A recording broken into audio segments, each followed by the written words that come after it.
Good morning, everyone. I'm really pleased to welcome you to panel this morning. However, I'm so sorry that I'm going to open our meeting with some really sad news. And I'm going to pass over to Councillor Tyndall to speak to us regarding that. I pass over to you, Ron, please. Thank you very much, Stella. I had a nasty shock this morning when I was informed that our colleague, Councillor Paul Clark from Hitchin South, has just died from COVID. Obviously, we are sending our best wishes to his family, but the administration thought that we ought to let everybody know as soon as possible. Because obviously it's a shock to all of us. He was a lovely man. I won't say any more at this time. It was just that it was felt that everybody should know what has happened. Thank you. Also, it's a case if anybody has been in contact with Paul in the last week or two, clearly you will know what you have to do. Cheers. Thank you. Sorry to hear that, Ron. Thank you, Ron. I think it's appropriate, panel, that we just take a moment,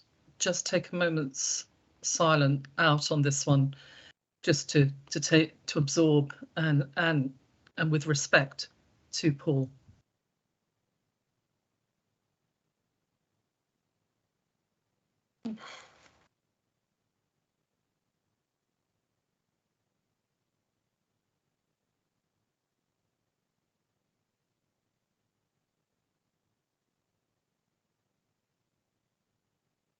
Thank you, everybody. I'm now going to open up our meeting formally, starting with our chairman's announcements. Members of the public may attend this meeting in an electronic capacity, and there is a link on the council's website for them to do so. Anyone that's joined us this morning, welcome. Members of the council are asked to keep their microphones switched off until called to speak, and to switch their microphones off once they have finished speaking. Cameras may be left on throughout the meeting if members wish. If you experience connection or other technical issues, it may help to switch your camera off. Cameras should be switched on if and when speaking in the meeting, and I would really appreciate that. To indicate a wish to speak, members should use the raise the hand function. Use of the meeting chat function is exclusively for voting. At the end of the debate on each item of business, there will be a vote.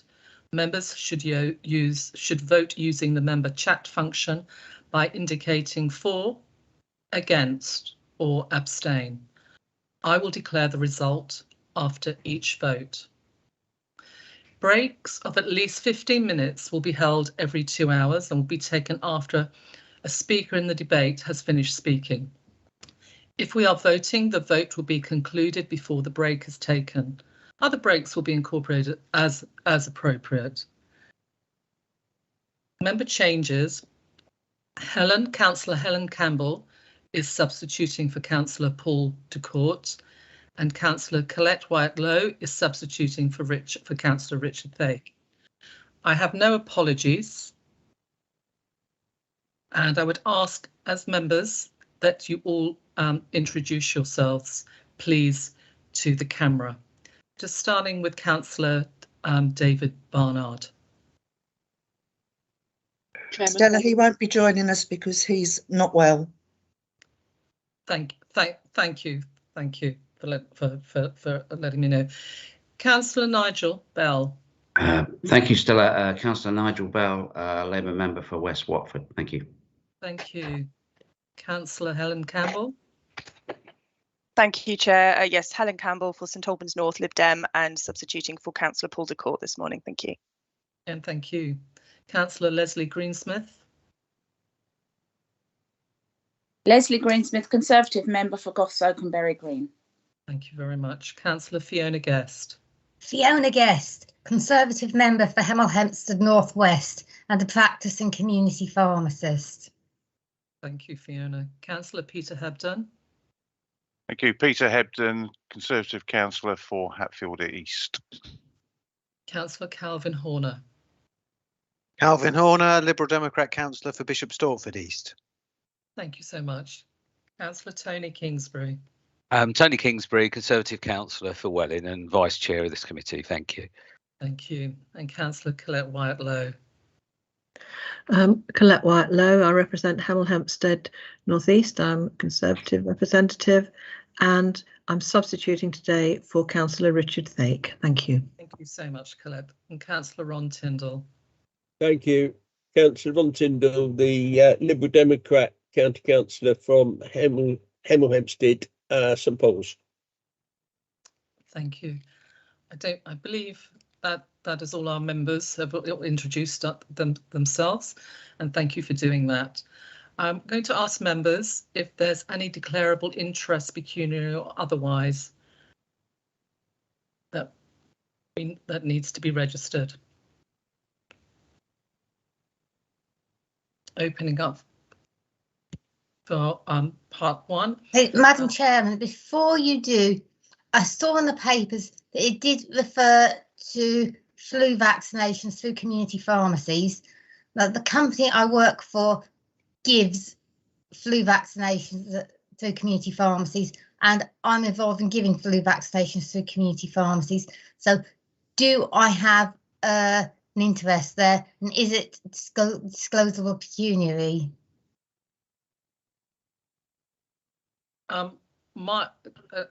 Unless other advice is given, my sort of immediate advice to you would be to declare it, and if it's not declarable, it can be amended. Well, it's declared to be on the safe side. I think that's wise, Fiona. I haven't got the absolute answer myself to that, so better to put it down than not, and it can be amended. I'm going minutes panel, and do we agree the minutes of the last of our meeting held on the 12th of November? Yeah.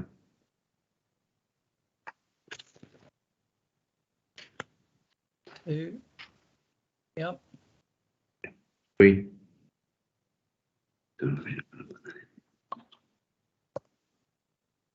Thank you.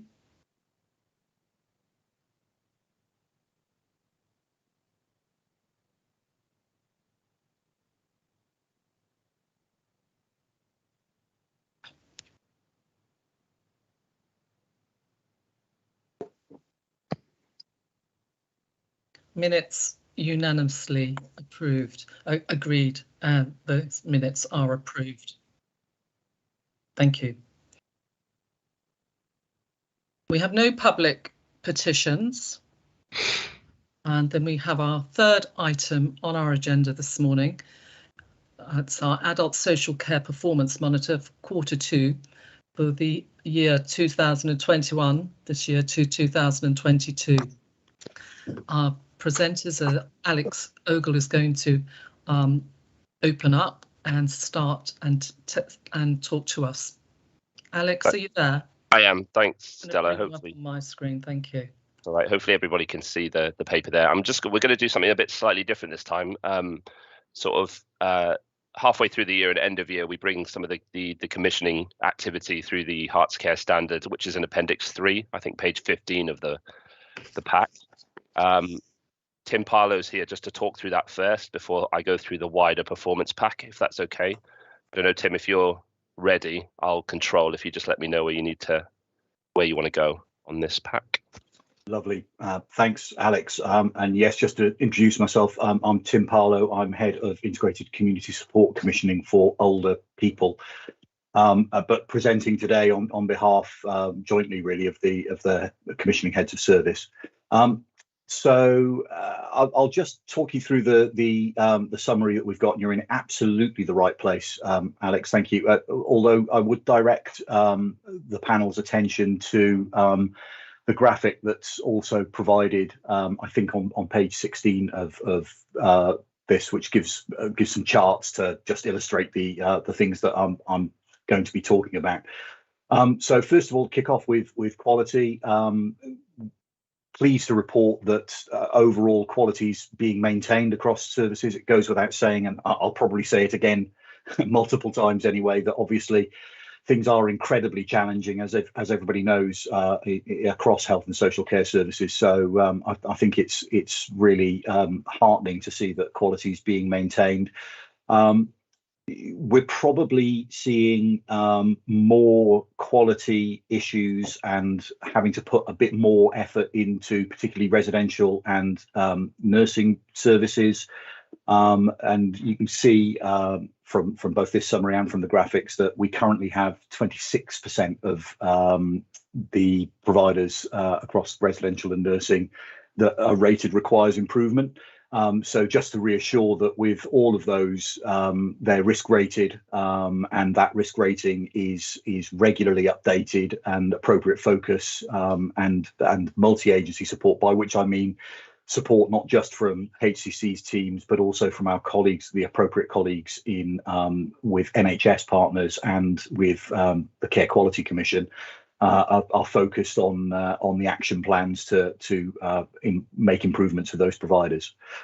Home care, which is my world really, so I can probably speak a little bit more eloquently on. We've seen particular success in terms of managing to increase the numbers of hours of support that Hertfordshire is providing to a sort of record high. That's somewhat hidden by the fact that demand continues to outstrip the supply available. So we don't let up on the efforts to try and gain further support from that market, but we are providing both more hours, so larger packages to people who are receiving care, and also providing home care services to more people than ever before. So we're particularly pleased with that, but as I say, it's an ongoing effort.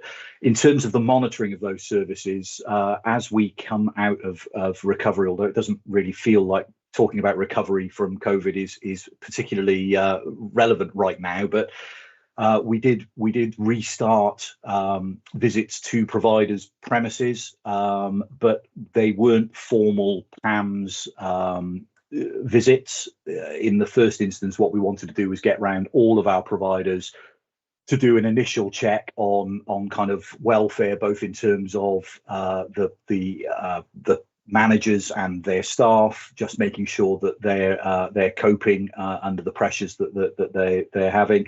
And also we've continued throughout the pandemic to make contact with people who are in receipt of services through our quality monitoring officers, although whereas usually they would be face-to-face visits into people's homes, that they've all been conducted either via the telephone or via video conferencing, and we have no plans to reinstate that until potentially the start of the new financial year.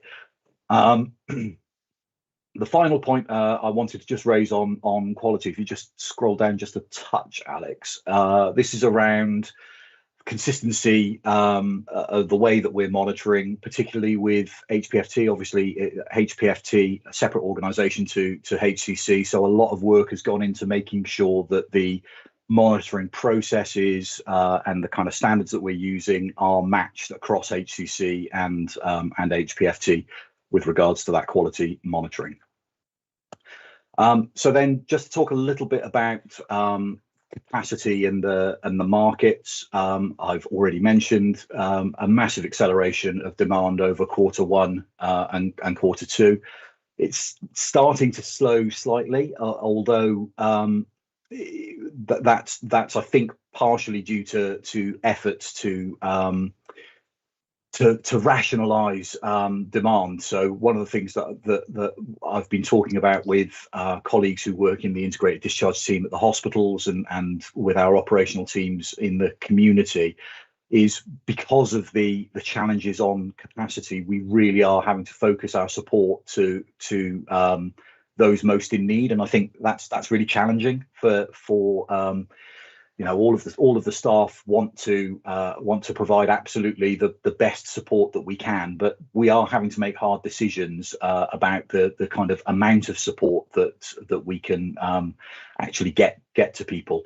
So it's really about kind of meeting those assessed needs, and some of the nicer to do things probably are a little bit of a casualty to that.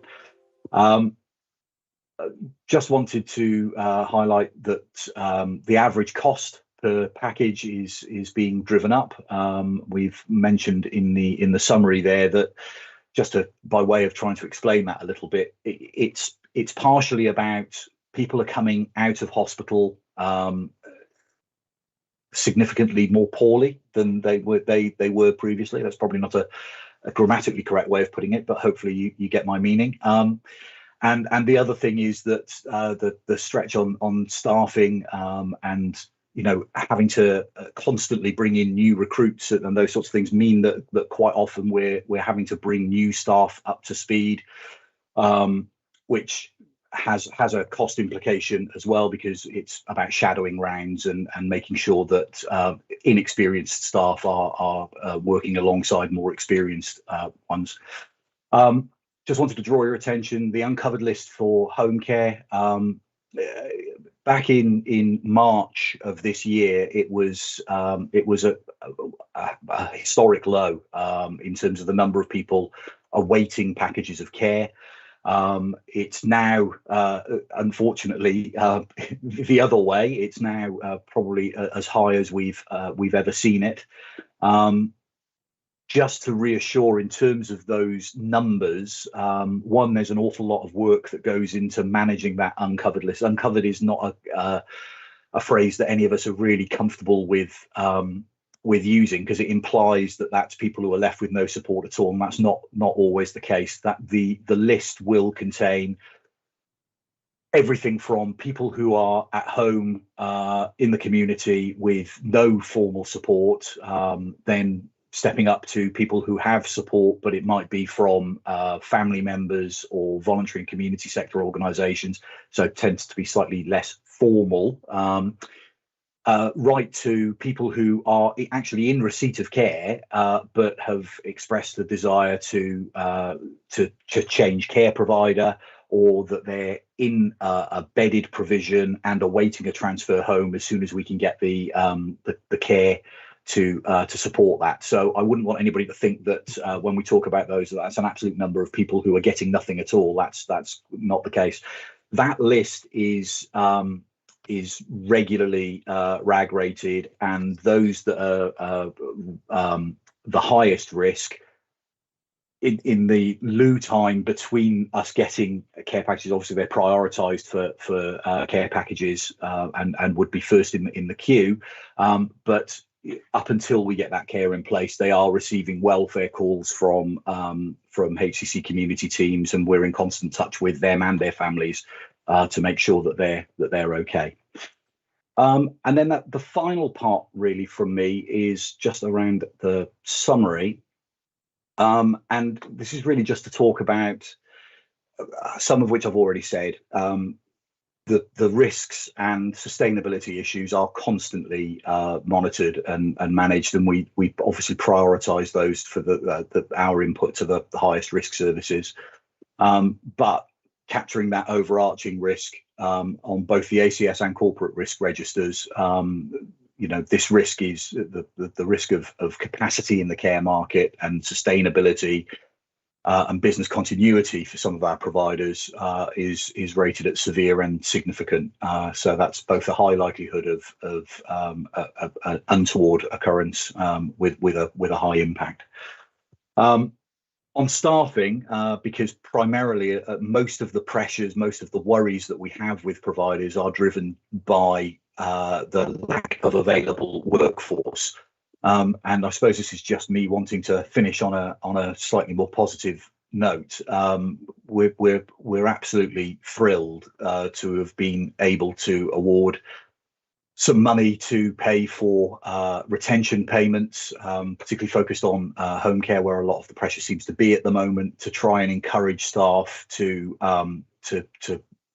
stay with us and continue working over Christmas. It goes without saying, and I know that members are aware of this, but obviously, when we were talking last Christmas about the mammoth efforts that health and social care staff were making to deal with the issues in front of them, I don't think any of us expected that it would continue for as long as it has. And I'm sure that there are an awful lot of people that, as we were coming into this winter, it was with something of a heavy heart. We are anticipating that this winter will be harder than last year, but we are as prepared as we can be.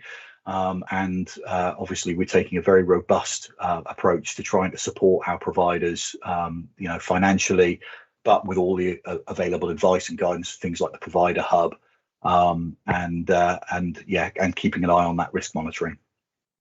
So I think that's it from me, Alex. Yeah, I don't know, Stella, if you want to do any questions at this point before we go into the wider performance report. We can hold till the end. I don't know what you think. I think we'll hold to the end. Okay, that's fine. As a joint strategy. Yeah, no problem. So there'll be some points there that Tim's raised, which I'll be going over in the usual performance report itself. But I'll just go over some of the kind of key summaries that we've got at the moment. So again, it's kind of known that front door activity for the council is still quite high. We're still 5% higher than we were in 1920 and pre-COVID sort of volumes. So there's a lot of front door pressure. So this is new adults coming in. Obviously, we're dealing with more adults through this through the discharge to assess process from hospital, but there is that pressure at the front door. Waiting lists have gone up, so similar to the uncovered list that Tim was referencing, we have got more people on our waiting lists waiting for their assessment, but at the moment, assessment times are closely comparable. They are going up. So prior to current performance metrics, there was a target of 28 days, and this was sort of 8 years ago, for adults to be assessed within 28 days of us notifying that they might need care. It's about 36 days, or it was at time of reporting about a month ago. It's a bit higher than that, but generally, despite that increased effort, the teams are doing quite a good job of working through. I talk about it a little bit further down, but there is a significant pressure from carers as well. So we've got a lot more carers being assessed. So carers assessment, which is a positive, is about. So there's big numbers coming in there, and they're applying pressure to that front end wait list as well, and adding numbers in there. Tim talked a bit about home care capacity, so that's grown significantly. He talked there about the increase in hours and the increased cost of home care, and we're seeing that increased pressure as well, particularly with nursing at the moment. We've got more complex needs for nursing, so we're seeing pressure for nursing placements going into this year. Very high numbers at the start of the year for residential and nursing. We'll go through it when we get to the usual slide further down, but that is starting to reduce a little bit, but we're definitely seeing more complex needs around the nursing side and that increased pressure on home care, which we've talked through on that uncovered list. Just to note on that uncovered list from Tim's conversation as well, and just to make it really clear, so only around 3% of adults on that list don't have any care in place at all. The remainder tend to have a package of care in place already, be that enabling style care or some sort of other care in place. So it's just worth noting that, to be clear, that only around 3% of that list have no care in place at all at this moment in time. Direct payment performance has been going up. We're looking into this at the moment just to keep an eye on, because it may be being driven by the lack of capacity in the home care market. So where we've been unable to place somebody, we might have agreed to give them a direct payment for them to try and source their care. So we're seeing that bit of an increase, although it looks positive on the performance overall. We're just monitoring that at the moment to see if it's that kind of indirect effect of that lack of capacity in the home care market, and it being the only option we can really provide to try and give them the opportunity to source their own care. We have a lot more adults. So we talked a bit about the home care capacity going up across the board. So that has meant that there's a lot more adults being supported down our enabling style care pathway. We've seen improvements in our 91-day indicator, which is one of the slides that we'll go through in a minute quickly as well. and we're seeing improvements in those adults going on to receive a reduced or no further service. But again, we're monitoring that, but definitely a positive in regards to the volumes of adults going through that pathway, particularly out of hospital. And just to note, and we've talked about the uncovered list and the wait list there. So from Q3, we'll be introducing a couple of overviews to just provide panel with. So we'll be given a bit of an overview of adults on the waiting list, adults on that uncovered list that Tim was referencing earlier around home care, just to give you a really clear oversight of where we are and how we're monitoring and dealing with those at the moment. We've got new health and social care integration metrics, which will be coming in next time as well. So for those of you that don't know, we have the Better Care Fund, which is joint funding to support discharge and adults going into and leaving hospital. We're monitored on those nationally. The focus of those will be length of stay in hospital. For those of you who have been on these calls for a while now, you'll remember that we had delayed transfers of care, which was a major metric nationally, and those have been replaced completely now by length of stay and the proportion of adults ending up back in their usual place of residence, most of which is back into their own home. So you'll see those next time, and we'll do some key highlights on those just to explain what they are and where we sit. And actually nationally, Hertfordshire as a integrated care system tend to do quite well on those nationally compared to the Eastern region and England. But we'll be bringing those in. And just a quick reference, we will go through it. The Adult Social Care Outcomes Framework, which is our national framework, where we're compared to the other 152 councils nationwide across some key indicators which are included in this, such as the 91-day indicator, direct payments, new residential nursing admissions. The 2021 benchmarking has been published. It's a bit of a strange year because last year, as you know, was very different across the board. So we didn't do our national surveys last year. Only 3 authorities nationally went out with their surveys last year. So it's a reduced set of indicators. And I'll go through it just to talk you through it. It gives you a bit of an overview of how we performed last year compared to 1920 and compared to our comparative authorities, and just give you a flavour of where we sat on some of those that were published. Okay, so if we start with, and I'll be quick on this, but if we start with employment, so we stayed about roughly the same on employment. So if you know, we finished in 2021 on 6.3. Proportions of adults going into this a bit higher, but as a proportion of those adults with a learning disability being supported with long-term services, it's remained at about 6.3%. We've got that usual breakdown here of our individual services, East and West. So our adult disability service in Herts Valleys tends to do better, about 7.7%. East and North 6.3%, and our 0 to 25 service about 2.5%. But we know, and we previously published, that a large proportion of those adults in the 0 to 25 service are obviously younger and tend to be in full-time education. So there's less opportunity to apply employment on top of that.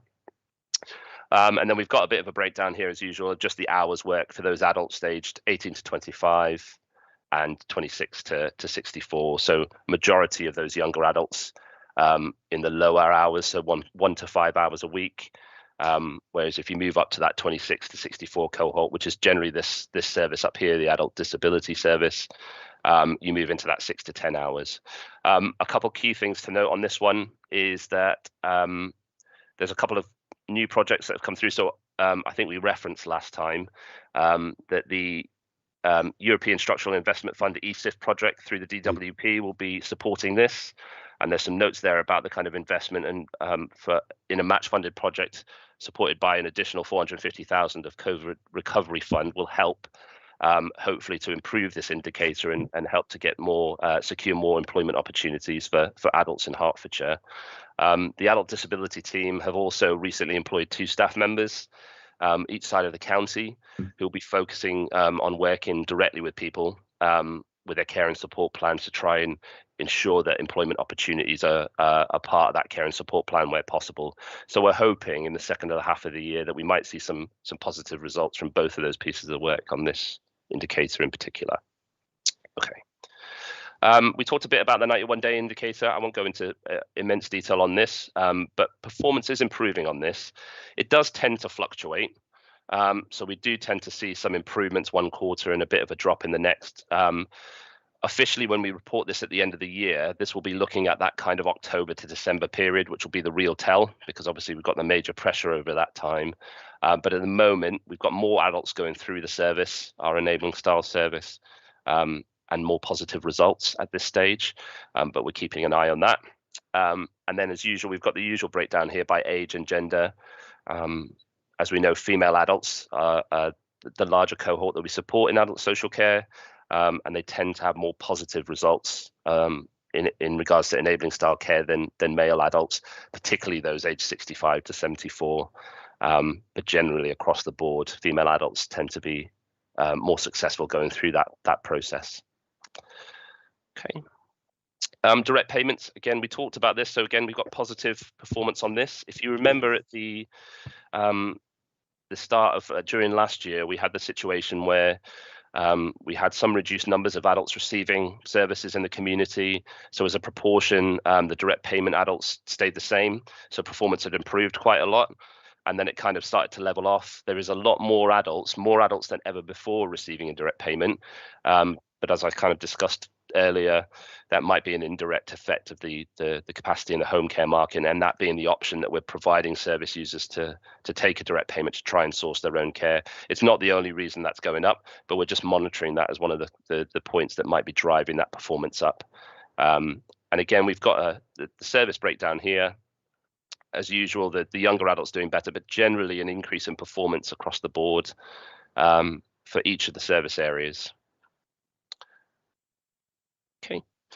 And then carers direct payments are also up. We tend to see an increase as the year goes on for carers direct payments, but as I talked about earlier, in fact, I think November was the highest month for carers assessments we have ever had for the council. So that's new carers assessments and new carers being assessed. So there is that increased pressure, positive pressure, as we're assessing more carers and trying to support them, and slowly that will turn into improvement potentially for direct payments as they start to receive a service if they require one. I'll just give you a little flavour here. I added a chart to the performance here just to show you that trend of new carers assessments back to April 2019. So you can see how that fluctuated as we went into COVID a bit and dropped. Had an increase as we went through different projects under COVID. So we had the vaccination drive for carers. We introduced our new Carers Connected Lives assessment. All of those drove up numbers as we went through that process, particularly here in February and March. And as we've gone through this year in particular, you can see that October was 224, which is a significant increase. And that, like I can tell you now that I know I've only gone back to April 19 here, but it's the highest volume of carers assessments we've done. And November was higher. So there's a big increase in carers being assessed by the local authority over the last few months in particular. Okay. Younger placements for residential and nursing. So we've still got low figures here. Both this, so this is adults going into new residential and nursing placements. We obviously had a significant decrease during 2021. Following COVID, particularly for those older adults, but younger adults saw an effect towards the end of the year as well. We're still we'd set a target for younger adults at 11 per 100,000, which is about 86 placements in the year, because we were, I was wary to set a too stringent a target. So lower is better on this one, given that the 1920 performance and the 1890 were higher than 11. So at the time it would have been a stringent target, but we're still waiting to see the increase in the new placements for adults aged 1864 to get back to where it was, and probably review it this year to see actually whether or not this is the new sort of level that we can expect to see, given the pieces of work that are going on post-COVID and the projects that are happening within our adult disability service and younger adult services as well. So 7.3 positive, it's ahead of target, and this just gives you a flavour of the volumes here as well. So this is actual placements per month. So you can see that we had those kind of increases, and we were up there in that sort of 5, 6, up to 12, 11 placements per month. But you can see where that's dropped off. April 20, obviously, we had significant drops, and that started to increase again. But again, this year we've had lower numbers.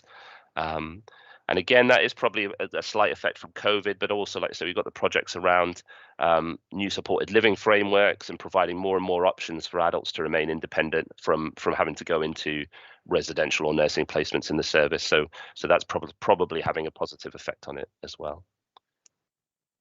Okay, and then for adults over 65, we are above target. Again, this was a target set. You can see where we finished for 2021.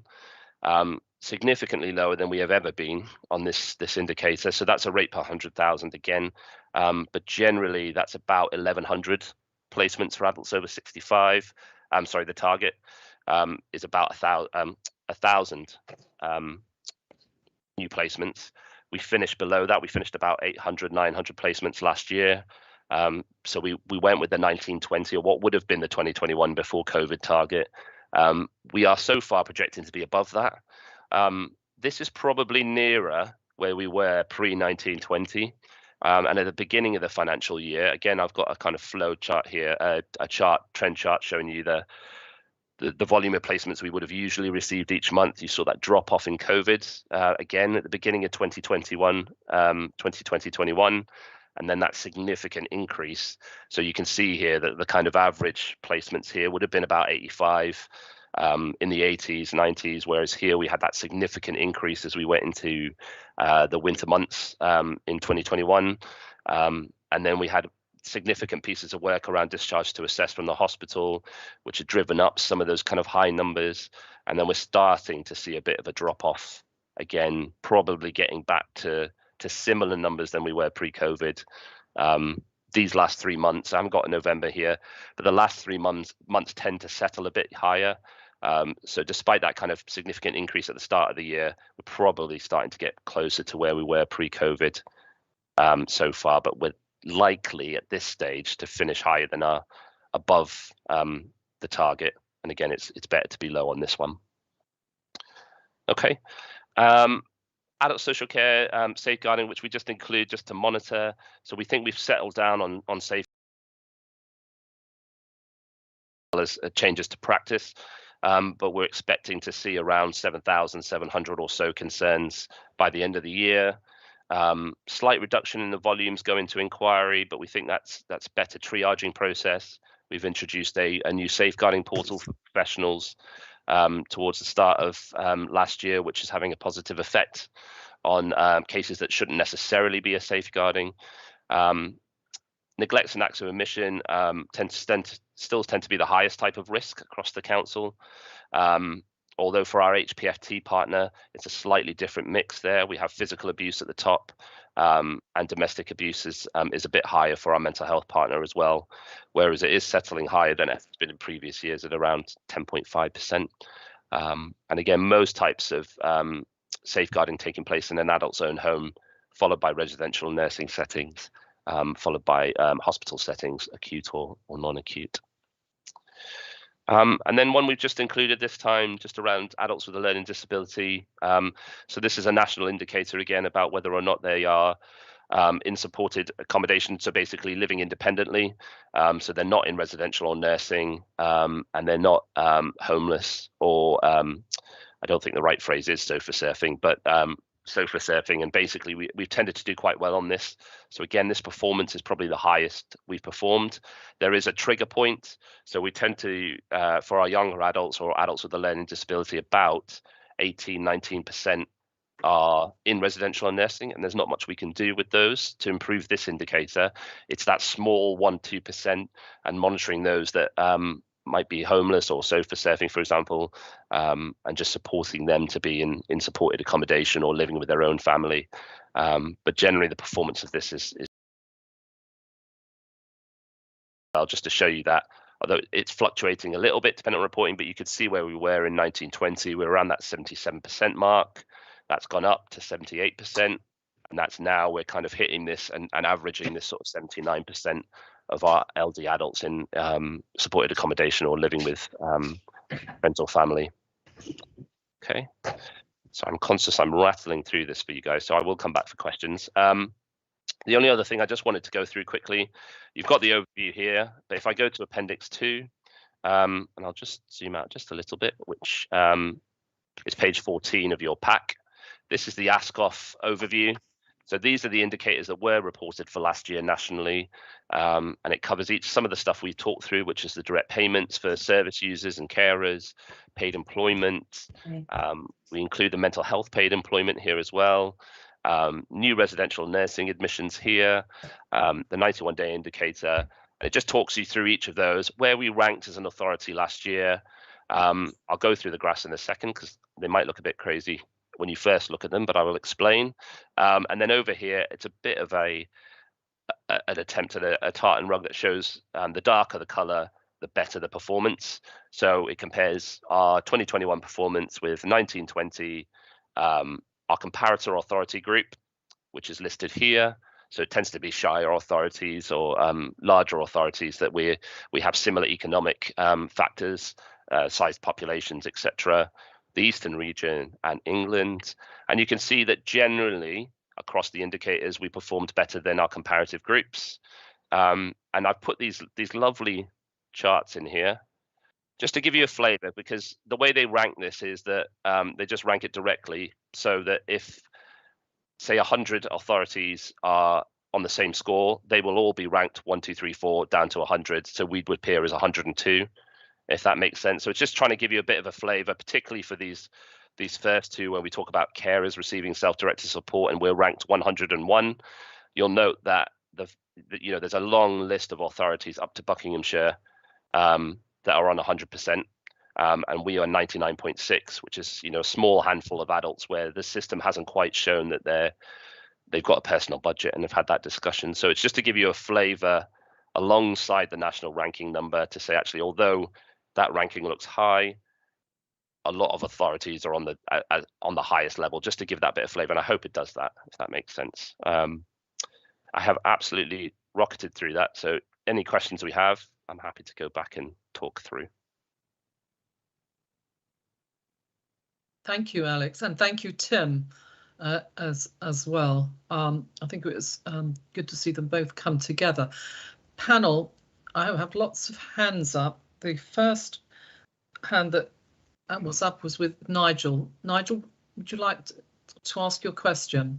Thank you, Chair, and thanks for the presentation there. Can I just go back to 1.1 on the ESIF funding? It's saying, which is obviously welcome, to help the 725 adults with disabilities, and about match funding. I may have missed it, but does it actually say how long that funding is for and the project's for? And also, thank you for, obviously I welcome the 1.2, the older people still at home after 91 days, slight improvement there, and obviously a lot of the enabling work that's going on. Direct payments, not too bad. Still always a worry at 1.7, obviously, about the abuse and especially the high acts of the 54% of neglect. But I'll just leave it at that. If you could just confirm, maybe I've missed it, that how long that funding is for the adults with disabilities, the ESIF funding. Thank you. I think Jackie's there to talk through that. Yeah, no problem. Yes, thanks, Nigel. Good question. That funding runs for 3 years, and the project is for 3 years, and we're planning to start it in January of next year. So it'll run for 3 years after that. We were waiting to hear whether we've been successful or not, but we have been successful in that bid. So we're now mobilising for the next 3 years to run that programme. Oh, thanks for that then. Great, and we'll sort of monitor that as it goes on. It'll be good to see how successful or not. I'll leave it there for now. Thank you. Thank you, Nigel. Thank you, Jackie.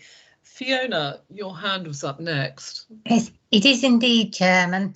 I've got a raft of about 6 questions. So would you rather I ask them all at once, I ask them separately and get the answers separately, or I whittle them down from 6?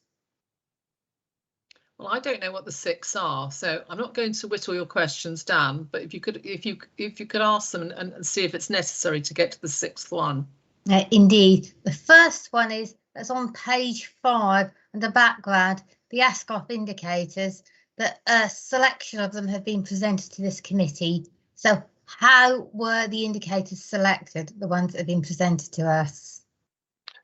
On that question, they're not necessarily selected. So those indicators are the only ones that were published nationally. So the only ones that are missing from that and tend to form really, unfortunately, the bulk of our adult social care outcomes framework are the national surveys. So last year we would have run the adult social care survey and the carers survey. Department of Health and Social Care decided that they would make that voluntary, and only 3 authorities, we were going to be one of those authorities, but decided kind of last minute, because of the pressures on adults, and we were just going into that kind of third wave at the time. It was second wave, sorry, as it was coming in, to not run them.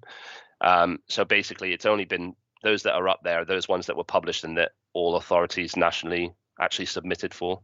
I hope, does that make sense? Yes, it does. And the second one's on page 6, referring to consistency across agencies with regard to quality monitoring and how that's been further enhanced. So how was that consistency achieved?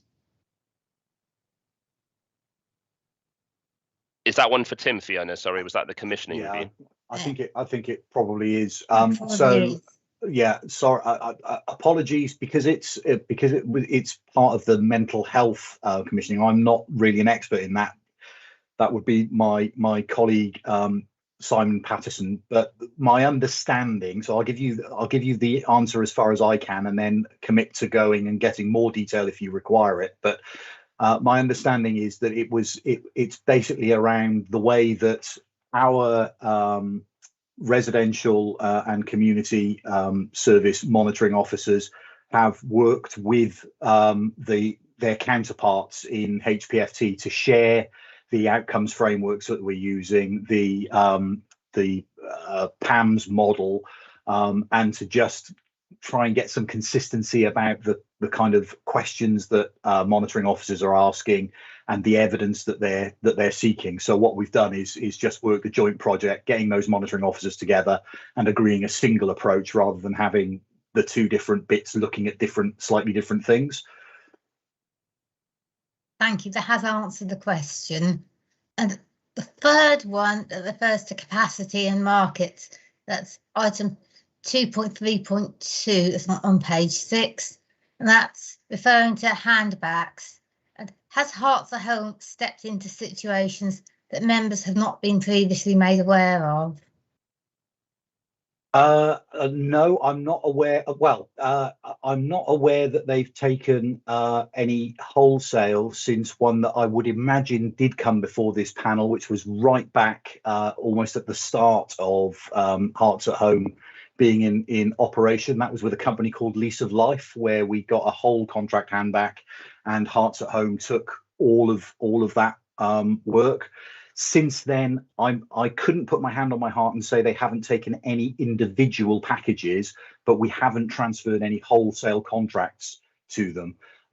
So those handback numbers, that there's a sort of scale of things that might happen. You might get a company that say they're exiting the care market in Hertfordshire completely, and they're handing back all of their contracts, or actually some of them might be around, they've got short-term staffing pressures, which mean that we need to kind of rationalize, take some packages of care off them and seek alternative providers to support those people so that they can stabilize the business and maintain it. But no, as far as I'm aware, the last one that Hearts at Home took a whole contract on was that Lease of Life transfer, and that was back at the beginning of the year. Thank you. The fourth one, that's a comment rather than a question, and that's refers in the summary, item 2.3.3, and that's the risk of provider failure, and is the likelihood of provider failure and the severity of the consequences if it does. That is the reason why on the 17th of this month, the Audit Committee is going to be doing a deep dive on the risk of care home provider failure.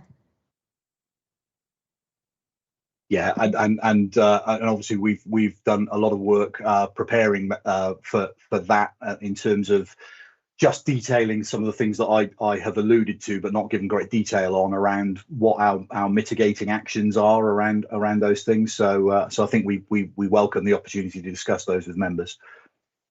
Thank you. And then moving on, page 11, this is referring to what you have mentioned, the number of adults being supported in nursing settings are showing more complex needs requiring higher levels of support. Is this being done to facilitate hospital discharge, or are there any other reasons for it? Yes, it is being done to facilitate hospital discharge, but I think there are other reasons for it as well. It's quite complex. I mean, actually, not just in the residential and nursing market, but it would be the same in home care as well. In so much as there is also the impact of the last 18 months of reduced opportunity for people to be accessing things in the community, increased isolation, all of those things. And I think, you know, we're all working really hard to try and unravel what the cause of some of that increased frailty and increased acuity of need is. But yes, certainly the more rapid discharge from hospitals, and under the new discharge arrangements, we have you know, people spend far less time in the acute hospitals, which you know is arguably a very good thing, particularly with COVID infections being rife. You know, it's probably safer for people to be away from the acute hospitals, but certainly we are noticing that where discharges happen, people perhaps need a more care than they did previously, like more support. So that might be things like people coming out needing one-to-one support or double-handed home care, whereas in the past we would have expected higher numbers of people who were a bit more recovered by the time they came out of hospital, and therefore would perhaps need slightly less input from social care services. Thank you. The last one, people are probably sick and tired of my voice now, but the last one is, this is referring to the percentage of people with a learning disability living at home or with their family. Do we have the separate figures for people with learning disability living with their families and living independently? And of those living with their families, do we have the figures for people living with their families because elderly parents feel that there's no alternative but to continue caring for their son and daughter, and for those living with their family because the person and the family want to? We do have those figures, Fiona. Sorry, I had meant to actually try and include them in this, and we'll definitely have it in the next pack, a bit of a breakdown of where they are, whether they're in supported living or living with family or friends. So definitely we can provide those, and I'll get those updated for next time. Yeah, and we can share before that as well. If you can get us the figure of those people living with their family because the family feel they've got no alternative and they're struggling to cope, but they feel there's no alternative, and those living with the family because it's what the person and the family want. We might not be able to do it in a detailed breakdown in that way, in particular without looking at individual cases, but I can certainly give a breakdown of those who are living independently with them by themselves or with their family. You can certainly give that breakdown, and I'll send that post the session so we can have a look at it. If you could do that, would be appreciated. Thank you. Sorry, Helen, you're gonna. Now, I suspect people would be glad that I'm shutting up now because you're probably sick and tired of my voice. Six good questions, one to respond on. Thank you. And Alex, thank you as well for coming back there. Colette, your hand has been up for some time. Thank you. Mine actually is a follow-on from Fiona's last question about adults with learning disabilities living in their own homes or with their families. And I look at that and think, well, yes, that's a really good thing to be doing. We're living in COVID times, as it were, and I'm wondering what level of monitoring we have in place and whether we've got, you know, with regard to cuckooing, which we know can take place, and also the fact that there is very little outside supervision possible sometimes because of COVID, whether we are monitoring to make sure that there is no abuse going on of those adults in those different settings. So I just wonder whether we've seen an increase in that, and I would expect that we would. I'm sure we're actually actively monitoring it, but it is something that we should be aware of as we pursue the opportunities of helping people with adults with LD to fulfil their own lives in their own homes, if they wish, or in fact with their families. Thank you.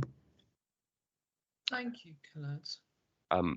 So yeah, I mean, it's definitely monitored from the perspective of Safeguarding Adults Board and part of the reporting that we do. I know our community intelligence team report a lot on that in that forum with regards to cuckooing.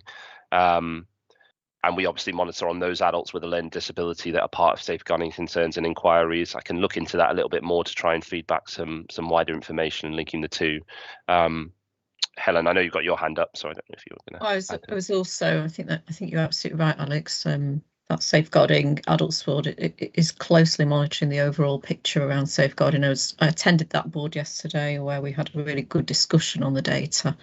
And I know that in terms of the quality monitoring work that our commissioners do in the team that looks after adults with disabilities, they're back out there doing monitoring. They're following the full PAMS process, which I've put a little note in the chat about, although then I realised I shouldn't have done, but apologies for that. But so I think that process is back up and running, and we are, you know, as we always do, we're really careful about making sure that we're going in there, having those discussions, keeping eyes on the ground. That did stop during COVID, but has been back up and running for the best part of 6 months now. Excellent. Thank you very much. Thank you, Colette, for your question. And thank you, Helen, as well, for a response. Ron. Thank you, Stella. Yeah, I just wonder a couple of questions. First of all, Alex, you mentioned that the assessments for carers was up. I know we've only got anecdotal evidence, or only I have, but I seem to be seeing the cohort of carers across the county getting older, which clearly is a risk for us. Is that correct? And are we keeping an eye on that? So it's interesting you say, and we didn't do the national survey, but so just for a reference point as well, we are doing the national surveys. I'm hoping for Q3 to have some pretty good feedback from the national surveys before we publish them or send them off nationally. But just to give a bit of feedback, because we're doing not only a pilot digital carer survey, we're also doing our usual survey. So we've sent out about 3,000 surveys to our carers in Hertfordshire. Now, we don't necessarily, we obviously do if they're receiving service from ourselves, so we can certainly report on those carers we support and their age band, etc. Definitely from the carer surveys that we did a couple of years ago, carers in Hertfordshire, definitely that the cohort is much older. And it tends to be slightly different to the national picture. So there's definitely that pattern. There is definitely that pattern that the obviously more carers that we support are female adults. And they are older. I'll pull together some of those stats perhaps just to share with the group. But yeah, definitely we'll have our carer survey this year, which will give us a refresh of what that looks like directly. And we can probably I can probably pull something from the system, just give you an idea of those carers, for example, that we support with direct payments, what those age bands look like as well. But definitely that is the pattern. We do support a much older cohort of carers in Hertfordshire. And would you consider that a risk going through? Because obviously we've got the winter ahead. We don't seem to have sufficient money coming from government. I think it's only about half what ADAS have estimated to get us through the winter. So do you think that business, the fact that our carer cohort is getting older is actually an additional risk that we haven't had before? I think it will be a risk. I don't know, Helen, if you have any thoughts, particularly on the carer side in that aspect. Yeah, it's an interesting question, and we certainly in the winter plan we're mindful of the needs of carers because we rely on them so heavily. I think across the system, they contribute a huge amount. And we want to do what we can, and I think I'm encouraged to see those assessment numbers for carers rising. And when we find a carer, we really want to work with them and support them because we recognise how important they are. Thanks very much. Yeah, I agree. I think we're relying on them to keep the system going in a way. Yeah. My other question, Stella, is on 1.6, which is on page 17 of the pack, and we've got the figures going up quarter by quarter, which would possibly in a normal years be regarded as possibly not necessarily the best. But I just wonder that because of the vacancies that have occurred in care homes over the last 18 months, 2 years, for a variety of reasons, that the actual slowly increase of people going into care homes is an indication of things returning to normal rather than actually getting worse. I think the activity is strange at the moment. So last year, as we know, we had that big drop off, as you can see here, really low numbers for a couple of reasons that we've been through before in this session about obviously increased rates, unfortunately, of deceased adults before they get to that stage, but there's potential reluctancy to go into those placements as well, having an effect. This trend here towards the end of last year is partly affected by that discharge to assess process. So we know we were supporting a lot of adults while that process was embedding in what were short-term services, residential nursing placements, and some of those in our initial process had been in there for a while, so they were likely to just transition straight into a nursing placement or residential placement as they came out. Whereas those, once the process was embedded later towards the end of the year, there was time and process allowing you to do those bits of effort to get them back home or into another setting. So I think this big peak here was affected by that in particular. But I think, yeah, you're right. I think it is leveling back to where we were previously. Yeah, it's an interesting one, and I know you've been at these meetings for quite a while. You tend to, without insult there, this tends to be around the same kind of level regularly, and it's the same nationally. It's one that doesn't really move up or down very much over the years. We tend to get the same number of placements, interestingly. So the last couple of years are just a bit of an oddity, and I think we will see slightly lower numbers than 543.9 given the way the trend is going by the end of the year. But yeah, I think just those kind of odd trends changes over the last few months have been a bit of a an odd spike, shall we say. I think, because for me, given the fact that we're marking it as red, in actual fact, given the worry of providers falling over, because if they're not got enough, if they've got enough beds occupied to actually keep going, I think possibly the fact that people are coming back into care homes and that's reducing the vacancies percentage is actually possibly a good indication rather than a bad indication within the COVID. Obviously, in normal times it wouldn't be, but in COVID times, possibly it means that we can worry less about the care homes and concentrate more on the ancillary market.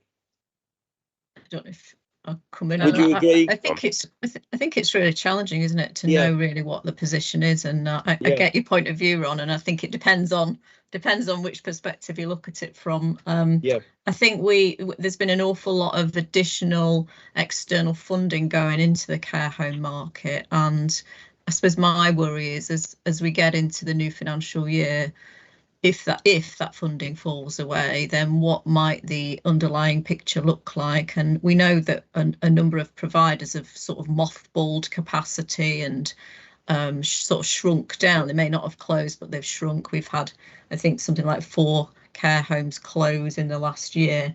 So it's a really difficult one for us to judge at the moment. And I think possibly next year things may be even more challenging. So I think we're going to have to really keep a really careful eye on how that's evolving.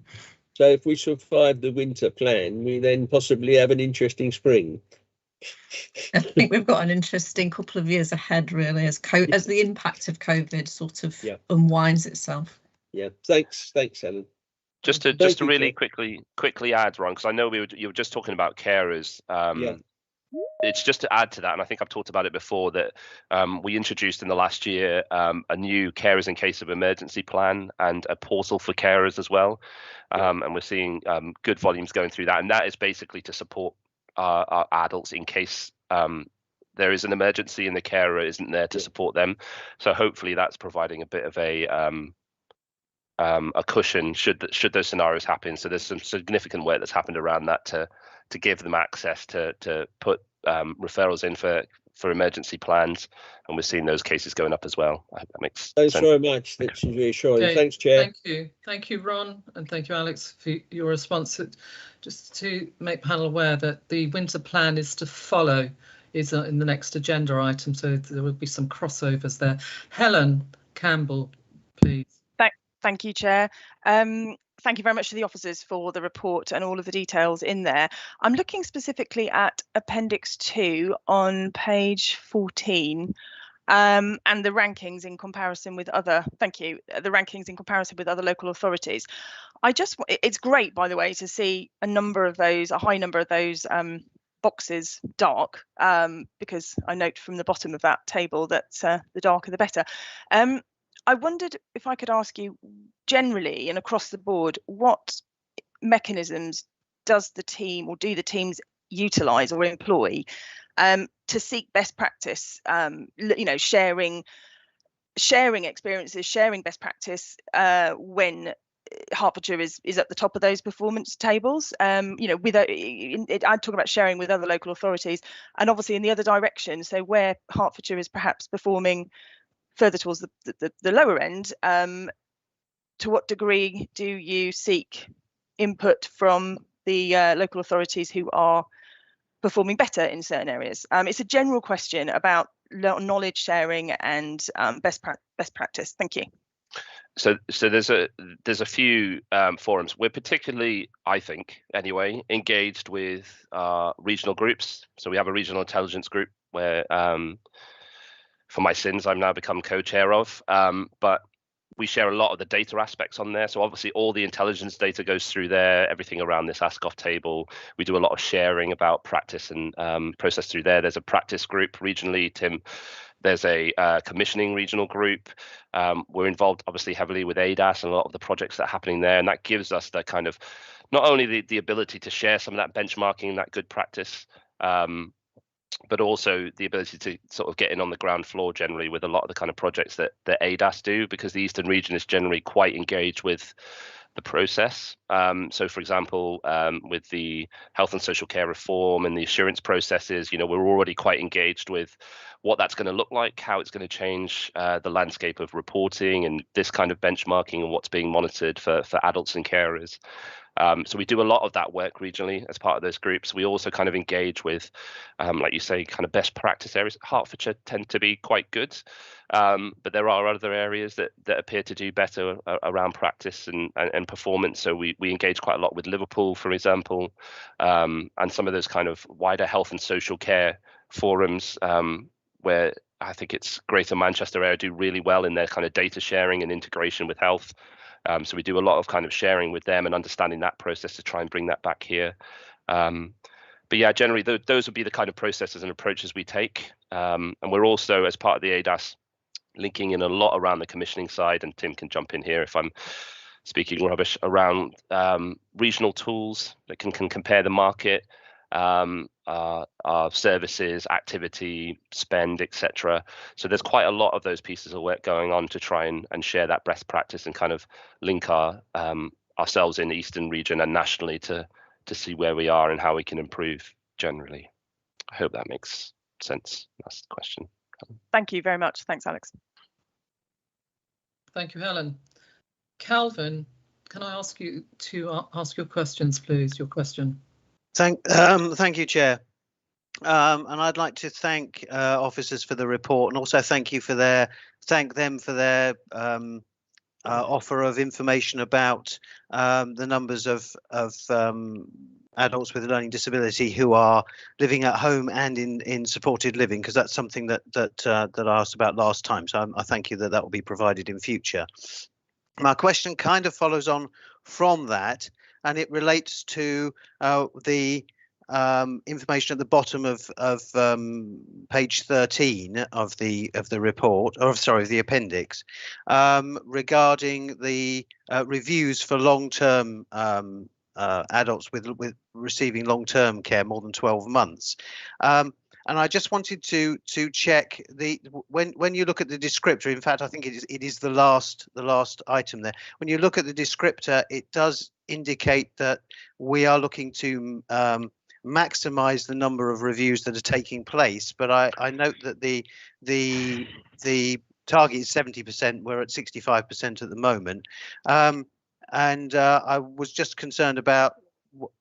Yeah, just perhaps to explain why we've got a target of 70% when the descriptor suggests that we might be looking for all service users to have that, but also to ask whether there are any particular pressures in reviews at the moment, reviews taking place at the present time, maybe with regard to staff shortages or social workers, amongst social workers. Thank you. I'll start off, Calvin. I don't know if Helen wants to come in at any point, but I'm glad you brought it up, to be honest, because it was one of the other areas that we're hoping to bring from Q3. I know Chris Badger was keen to do it alongside the adults waiting for care overview. So we'll be bringing some stuff around reviews in particular next time, and probably moving forwards, because we know that as part of the upcoming assurance process, it's going to form a major part of that. It's an interesting one. You are 100% right in that really it should be 100%. We know nationally that isn't the picture. Nationally, I think the average is around 62%. So we didn't want to set a target of 100% necessarily, which was completely unachievable. We know our ADS, our Adult Disability Service in particular, has been working really hard this year, and we'll show that in that when we bring the paper next time, in improving that performance. It's a difficult one because I suppose to give some reassurance is, I don't think there is many adults there that are having no reviews. We had some data quality issues a little bit at the start of the year where reviews were taking place, but they weren't quite updated on the system in the way they should be, so they were falling out of the reporting. Older people services tend to do a lot better. They tend to be around the 79-85% mark. Just to reference ADS there, they were around that 65% mark. They're moving into the 70s now in particular. So we should be seeing that performance increase. And hopefully, like I say, as it becomes more and more prevalent nationally, and we do a load of work locally with teams just to update those reviews, make sure they're focusing on these particular ones, because this is obviously a set cohort. These are adults who've got a long-term service, that have had that service for 12 months or more, because obviously as part of the Care Act, they should be reviewed once a year. So this should improve, but there is obviously a wider picture. There is that wider pressure, like you've just talked about there, around reviews, where we had seen fluctuations of unplanned reviews. So those are reviews where a significant event has happened, the person's gone into hospital or something significant has changed. So there's been fluctuations since COVID in particular, where those have overtaken, and we've got the planned reviews there. But there is also a review strategy, which Helen might highlight now, that's going on around how we focus on reviews in particular, with everything coming up, including the assurance. It's always been a focus around reviews, but it's just how we approach it to maximize what we can do for adults as part of those reviews as well. I don't know if I missed anything there, Helen. I think that's a good answer, Alex. There's a lot going on, but I do think it's probably an area where we have to look ahead and think about how we can improve further our performance. And as you say, Alex, we have had a review strategy. We've been able to access some funding to support that and invest a little bit more in officers to do that work. But I do think, increase and emphasis on this in CQC inspections. We've been obviously fighting along a lot of different fronts around COVID, and sometimes reviews haven't been the priority that perhaps we'd have wanted them to be. So I think it's an area where we're looking to do more around, and I think it's going to be helpful to have that information come through to panel every quarter so that you'll be able to monitor that progress. Okay, thank you. Well, I look forward to receiving that. I think it's an important thing if we are going to be providing care that meets people's ongoing needs as they age and the circumstances change. So thank you. Thank you very much. Fiona, your hand is raised. It is indeed. And I'm not going to ask anything about flu vaccinations, because in my employment as a pharmacist, I give flu vaccination, so I have an interest there. So I'm not going to ask anything about flu vaccinations because it is through my employment, so I think that would be considered to be plausible pecuniary.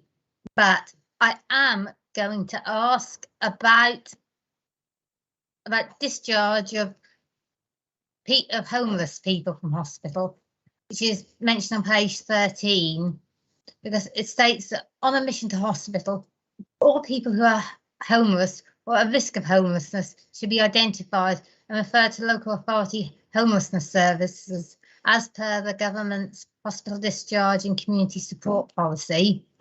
So how is it done to ensure that someone who's identified as homeless isn't discharged from hospital back to the streets?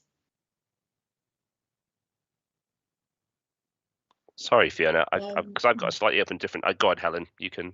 I was going to say, in terms of people that the integrated discharge teams support, so those are the teams that are based in the acute hospitals, but they are comprised largely of HCC social work staff, as well as nurses and all.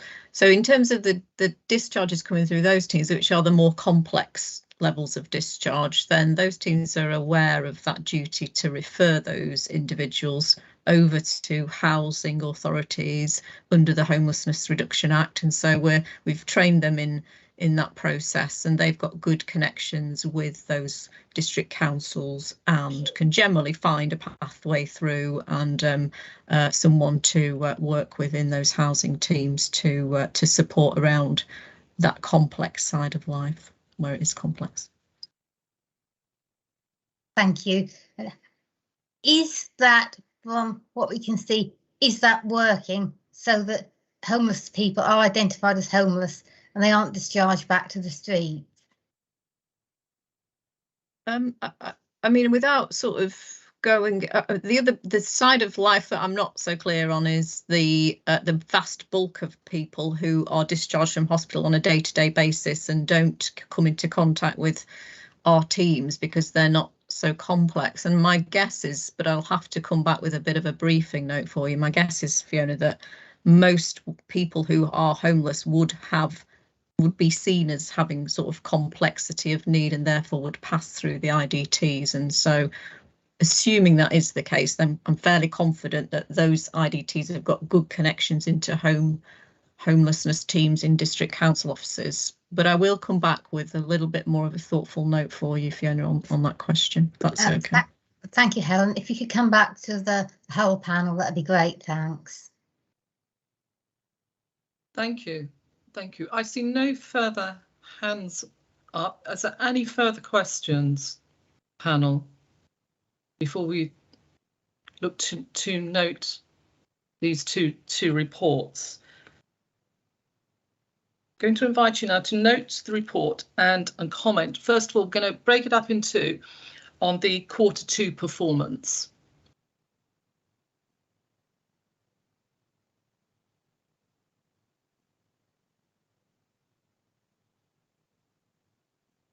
All very quiet.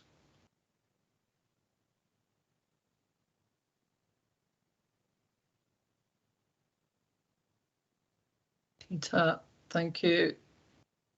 Thank you. The Q2 performance noted and unanimously supported. Thank you for that. The panel is also invited to comment on the Hertfordshire Care Standard contained with Appendix 3 of the report.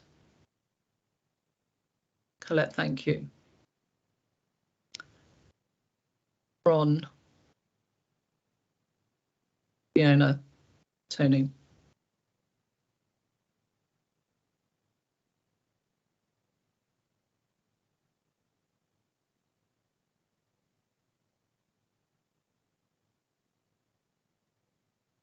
Appendix 3 noted and unanimously supported.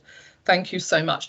I think also we'd like to thank Tim, Alex, Helen and Jackie for their presentation today, and really truly appreciate the amount of work and time that you have put into this presentation.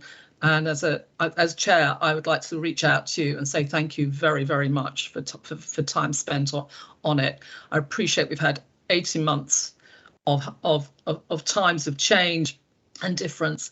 And I think we all registered what Tim said at the beginning of the presentation, a tough winter ahead. So it's great to have you close to us and to feel very confident in having you all on board. Thank you again so much. I'm going to move on now to the Adult Care Services Winter Plan for this winter, 21, taking us into 22. And Helen Manouf will be presenting to us. Thank you, Helen. You're back with us a lot of Chairman. time with us this morning, but it's good to have you here. Yes, sorry. If I switch my camera off during the session, have my apologies in advance because my text's been a little bit flaky. So, Chairman, we've already heard a little bit already about some of the challenges that we're probably going to be experiencing as a department as we look towards the winter, and I'm here to sort of build on that theme really and talk you through the winter plan that we've put in place to take us through that what I think will be a challenging season by any estimation. So this report starts on page 30 of the pack and goes into some background about the risks we're handling as we work through. And we've already heard a bit about those in Tim's presentation, and I note Fiona's comment about the audit committee deep dive into provider risk in particular, and I'm going along to that meeting on the 17th of December to share a little bit more of what we're doing around that with that committee. I did want to also sort of note the national picture really, because I think it's important to remember this isn't only happening in Hertfordshire. This is something that nationally all social care services are pressurised by and trying to work through. And I was reading what's called a SNAP survey by the Association of the Directors of Adult Support Services, which came out a couple of weeks ago. And nationally, the picture is very similar to in Hertfordshire. So increasing level of need, increasing complexity of need, despite social services teams creating more and more capacity for care. More people waiting for assessments, more people waiting for the care and support they need, more people waiting to be reviewed, as we've talked about already. Approximately 1 in 10 people nationally offered options of care that actually aren't really what they would prefer or have chosen if they had a free choice about that. And obviously we've heard a lot already about the workforce, staffing levels, how hard they've been working, their well-being, and then the risks around business closures and handbacks of packages of care. And as I speak, I know that colleagues in commissioning in both adult disability and in older people service are dealing with specific providers who are handing back cases right now. So it's very live in our system. And in terms of our own winter risks, I've picked out, and we've already heard about, that workforce risk, challenges around recruitment, the impact of the vaccination programme, very welcome, but it has led to some individuals choosing to leave the workforce. Risks around provider resilience, which we're monitoring closely, that sort of localised pressures around demand and complexity of need, more people ending up in long-term care, particularly when they come into care through that hospital route. So it's undoubtedly a difficult picture. But in terms of response, I think we set that out in this document, and it's twofold as I see it. Firstly, we have a number of local priorities, which section 3 of the report from page 34 onwards takes you through. And one of the key ones around our local work that we're doing was that recent announcement of the retention bonus for frontline care workers, and we were really pleased to be able to pull that offer together with health partners. Really important for us that we're getting out good communications to people who are struggling, who need care and support services. Lots to do around information and advice as we go into winter. I think there's been I don't live in Hertfordshire, but I understand there's been a really good little leaflet that's hit every doorstep that gives a lot of information and helpful hints about where to get support if people need it. We've pointed people towards that Hearts Help Gateway, which is the way in to access a whole plethora of additional support services that can really lend a hand for people who are struggling. And we've worked really hard with our VCS partners to set that up, but also to bring their skills and support into supporting people who are waiting. So I think we're trying to use all of our capacity and resources in the very best way. And we've talked already about supporting carers and how much of a priority they are in our Hertfordshire work. So that's the sort of national picture, the local picture, the things that we really want to focus on. And the third bit of the report is really to respond to the national COVID plan for adult care, which is a plan that was set for the first time this time last year. and it contains you know, a number of recommendations that local authorities are expected to take forward over the winter period.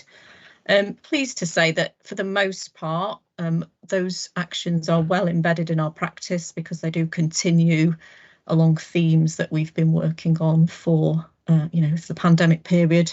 So how we prevent and control the spread of infection, our work to boost uptake of vaccinations, how we get good information and advice out to providers, how we distribute funding across the systems to support infection prevention and control, how we collaborate with partners around discharge from hospital, linking into primary care and all that PCN, the link workers that we have there, good networks that have really strengthened during COVID, how we support people who provide care, so what we can do with carers in Herts to support carers, and then day services, trying to reopen those where we possibly can do, and a really important emphasis on workforce wellbeing. So lots of national requirements, and I think we're well placed to respond to those. And so in Appendix A, finally, Chair, from me, you have the detailed action plan which sets out who is going to be leading each of these pieces of work and what we're going to do. And then if we think that we're compliant already, it just notes that in the action plan. So although it is a challenging outlook for us in the department, I'm confident that through this plan and through the hard work of social care teams throughout Hertfordshire, that we will continue to play the vital role that we do in our communities. Thank you, Chair. Thank you, Helen. Thank you, Helen, for speaking to us. Tony, you have your hand up for question. Thank you. Yeah, more of a comment, actually. I think it's a really good report, and thank you for that, Helen, in terms of presenting that to us. It was mentioned in the last one about the retention scheme, and, you know, our care workers are very, very important, and there's challenges there in terms of it, and challenges, as you say, because of vaccinations and things. But I just think it's really good that we've acted quite quickly and well to put that retention scheme in. I don't know, it's probably too early to see how well that's working, but I don't know if you can comment on it at all, Helen. You're on mute, I think, Helen, sorry. There's always one, isn't there? What we've done is asked providers to put a plan to us by the 15th of December for how they will spend that money. So we'll have more information beyond that about uptake. But in terms of feedback from providers and through HCPA, really positive and really, I suppose, delighted, because this is quite an unexpected thing, I suppose. And I think providers have been really pleased to have that support, really. So yeah, it's gone down very well, and I'm hoping it does the trick, really, of encouraging people who are already in the workforce to stay with us, because that for me is quite a big area of risk. Thank you. That sounds really positive, and I think we're all hoping that happens, that works well as well, and it sounds like it is. So thank you very much. Yes, thank you. Fiona. Thank you, Chairman. I see that on page 3 of the report, item 1.12, that since October last year, 8 residential and nursing homes for older people have closed in our market. So how is the manager of the closure of these care homes managed? What sort of time scale is there for notifying of the closure and of residents being transferred to other homes? And basically, how are the alternative homes chosen? And do we know how the residents have settled since the transfer?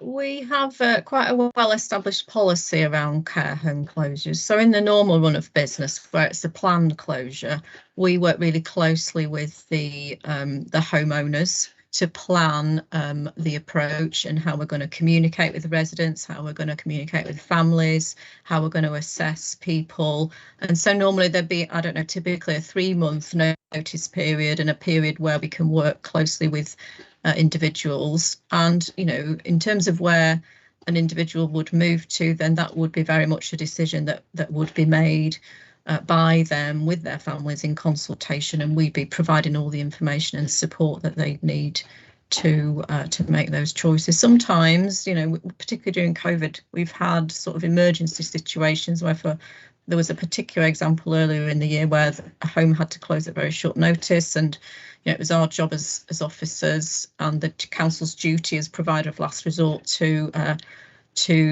ensure the safe transfer of those residents into alternative provision. And we formed an incident management team around that, and had to take some tough action over a weekend to make that transfer happen safely. And then the social work teams will be in touch with people after those moves. That's part of the policy, and checking in and making sure that people have settled down in their new situations. I have to say, it's not a thing that we do lightly, because, as everybody will know, for these very elderly people, it can be quite an upheaval at that time in life to have to move out of their home into a different setting. So yeah, that's how we handle it. Thank you. Yes, Fiona? Thank you. Nigel?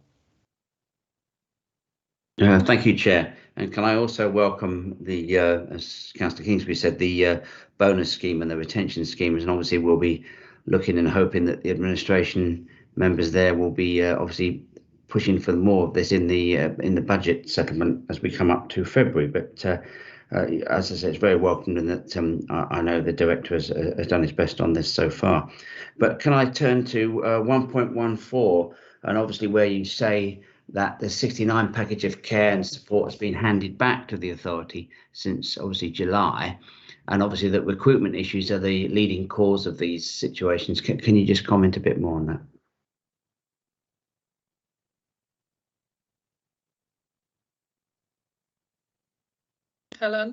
Helen, you're muted.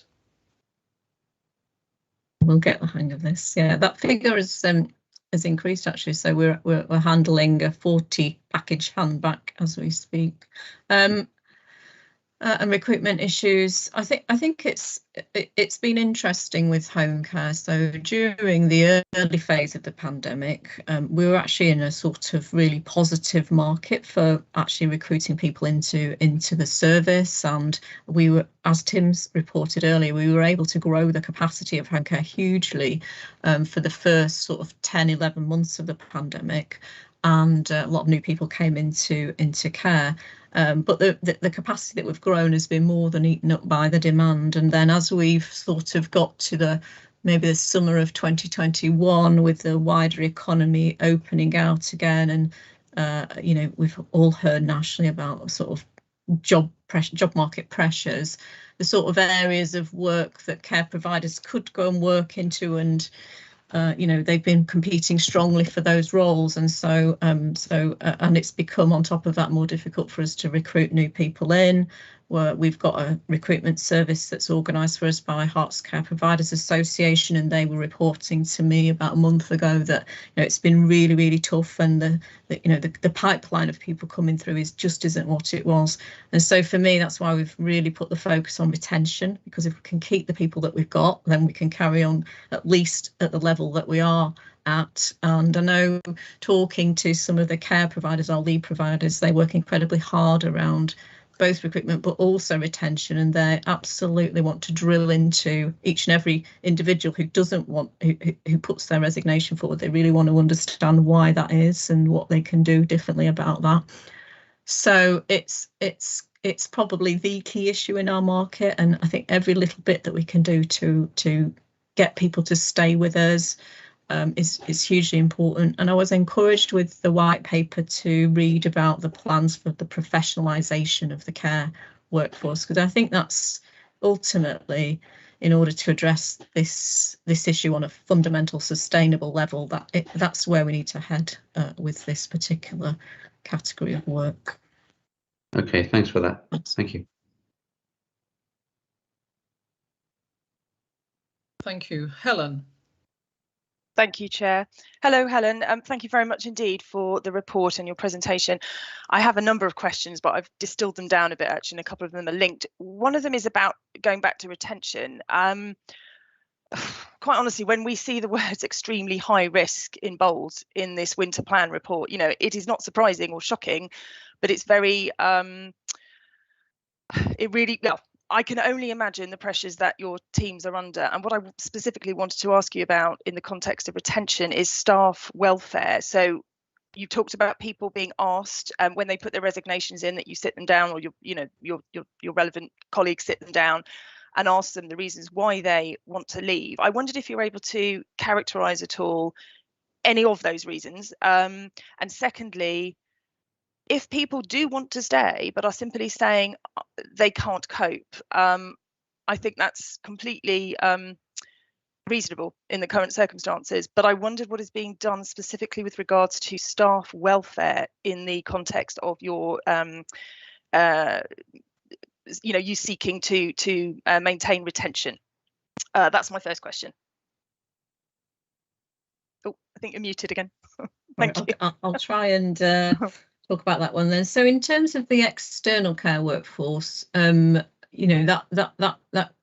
analysis is very much with the care providers, and we engage with them and talk with them. I think one of the issues is, we hear about golden hellos from places like, I don't know, big commercial operations like Amazon, for example. And I think, for a care worker who's been through a tough year, 18 months, and looking ahead to a tough winter, that in one sense, who could not be tempted by such an offer. So in terms of our retention bonus, that was very much about trying to do something ourselves and to recognise people's commitment and effort with us.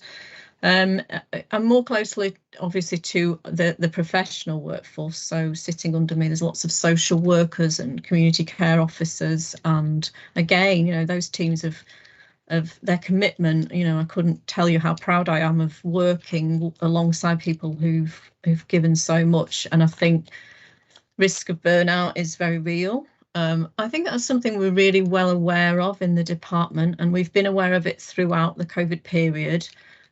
We've put quite a lot of emphasis on, lots of different ways of maintaining your health and well-being. It's been quite a theme throughout the pandemic. There's been, for people who are really struggling, there's been an offer system-wide for all care workers, whether they're part of the county council or part of the wider workforce, and for NHS workers, a counselling line that's run by HPFT. So we've got a lot of good stuff in place, I would say. I think that as we look I suppose it's just the length of how long this scenario continues for that means I think we've got to keep coming back and thinking what more we can do, what can we do differently. And so we kicked off, as part of the winter plan, we've kicked off again our workforce group where we're bringing people together and just trying to take the pulse of where people are right now. And again, what more can we do to keep people engaged, motivated. I think we start from a good place because the general values of the people that work in social care are about dedication and commitment. So, but it's important that we support that and allow people to do the best job they can for us. So I think, always on our minds and on our radar. Thank you very much. And I wish the whole team's continued success with regards to that, because this is obviously against a backdrop of immense difficulties with regards to workforce. That's the theme that seems to be running. We heard it from Chris Badger on the briefing we had at 9 o'clock this morning as well. And I think on that note, COVID's not going away.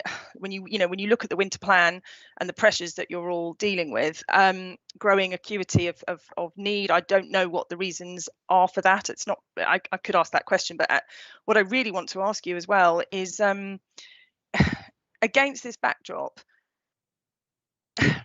there was an awful lot of voluntary involvement a year and a half ago, an awful lot of goodwill with volunteers. I see that some of that has ebbed away for various reasons, individuals changing their lifestyles, changing their work patterns, people tired emotionally, mentally, physically, that sort of thing. So against the backdrop of your workforce pressures, I know that the report mentions utilising the voluntary service more. I wondered whether you can detail your own feelings about whether you feel that voluntary goodwill is there and how you're going to need it, and the work that you're doing with voluntary sector organisations to bring them in to help you or to help the bigger picture. Thank you. Yeah, I might bring Jack into this. I think that we we've got a fabulous voluntary sector in Hertfordshire, and I think there's been an amazing sort of coming together through the pandemic and a real sort of concerted effort and focus on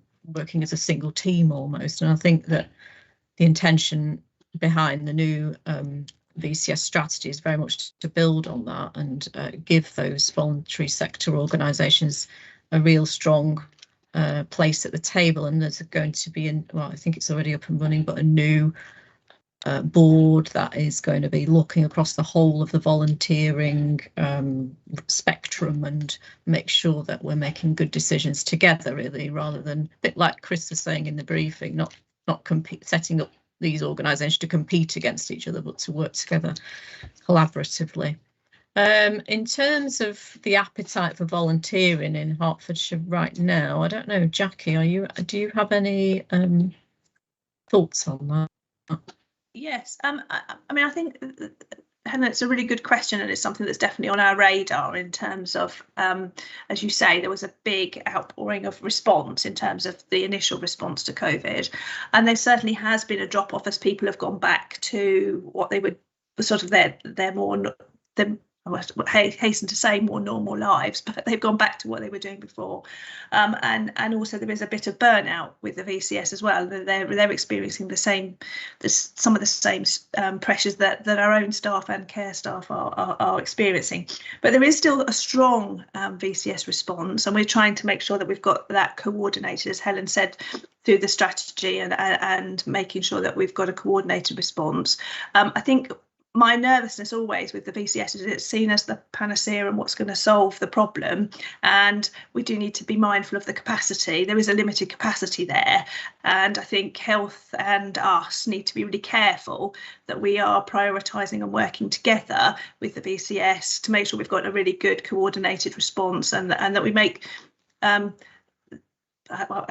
don't really want to say the best use, but the voluntary sector have the biggest impact in terms of supporting the system where that's appropriate. And so really that's our challenge, and keep on thinking about when people say the VCS, yes, they have a really important part to play in our response, but making sure that we are mindful of that capacity issue and that we do everything we can to support people to volunteer successfully.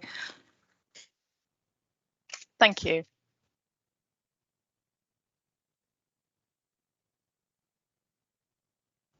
Sorry, I was muted. Calvin, please. Okay, thank you, Chair. I had a couple of questions relating to adult disability services and learning disability. One was, and quite rightly, the emphasis has been on supporting care homes for older people that are in danger of failing, and because obviously that's what we've seen over the last year. But I note from paragraph 1.9 of the report that there is also a risk of care homes for people with learning disability, with adult disability failing as well. And in the light of what we heard at our last meeting with regard to Hearts at Home being focused on older people rather than learning disability, I just wanted to find out, do we have a strategy? How would we react should we find that one of those care providers for learning disability failed and wasn't able to continue? Yeah, I'm thinking about adults with learning disability in residential or nursing or supported living. I mean, I suppose the main difference in between the two types of groups there is that in the ADS world, the homes are a lot smaller. So typically they, in an older people's nursing home, there might be 60, 70. In an adults with disabilities care home or supported living, you're talking typically about a handful of people. So that's not to say that if those providers warn us that they're going to fall over, if you like, that's not a big challenge for us, because it really is. And we are seeing providers like that fail in our market, and I know that I was talking with the head of Adult Disability Services Commissioning, and they're handling an issue right now on that one. So, but I think the general approach is very much the same. So we would be working with the individuals, we'd be seeking to work with the provider too. So we've got a sufficient notice period that we can do the due diligence we need to do to find alternatives for the individuals concerned, and that can be quite a lengthy process in this particular area of work. And so there's quite a well tried and tested operation that would set up around a notified closure, but it does place a lot of pressure on our teams to have to manage those processes as well as all the other things that they're supposed to be doing. Thank you. Can I also ask a question? Well, firstly, to welcome the fact that you'll be putting together a register for personal assistance for people with on direct payments. I think that's an excellent initiative, and I'm glad to see that that's part of this plan. But I wanted to ask whether some of the support, whether it's with regard to communications about COVID-19 or whether it's the retention payments, do they relate to personal assistance for people on disability, direct payments, or not? I mean, to what extent are they included in our workforce? Because obviously retention issues are relevant there as well. Yeah, we haven't extended the retention bonus to the PA workforce. It's something we could look at because we want to understand what the take up will look like. So after December, once we've got the returns in, then we've got the opportunity to take a look.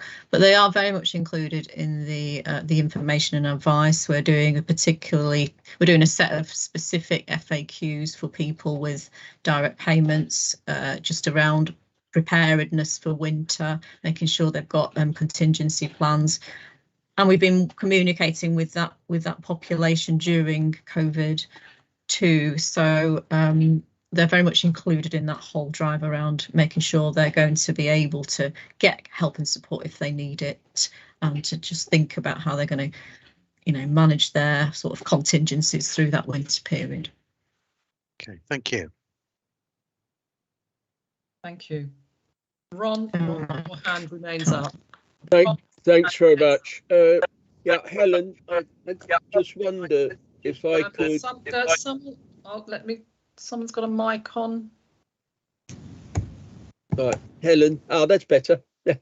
Helen, referring to the national themes and theme 3, supporting people who provide care, it seems to be sort of care home orientated to a certain extent. I just wonder whether or not we've I'm sure we have, what sort of scheme we've got arranged for supporting domiciliary care workers who have to travel around between our users, especially if we get a bad winter.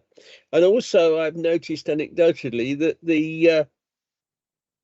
the cost of fuel seems to be going up at a local garage, and I just wonder if that's on the radar as well, as far as helping providers to cover those costs. Yeah, thanks, Ron. Sorry, I've switched my camera off because I was freezing a bit, so that's okay. Domiciliary care, yeah, so the domiciliary care workforce very much included in that retention scheme. They are probably the most hardest to recruit type of care worker, so very much top of our list about how we want to try and support that workforce. Around the difficult winter, all of our dom care providers have good business continuity plans in place. We monitor those when we do our commissioning monitoring work, and they're quite tried and tested around how they deal with snow. They've got kind of 4x4s and things like that to make sure that we will get there if we need to. And in sort of extreme circumstances like that, we can, in consultation with service users themselves, speak to them and say, well, okay, can we just reduce our visits to once this day in order to get through that tricky period? And some people are happy around that, some people are less happy, and then we respond as we need to. So, in those circumstances, we get by, by a combination of business continuity thinking and negotiating with individuals. In terms of inflationary pressures, I think cost of fuel and other inflationary pressures very much on the radar.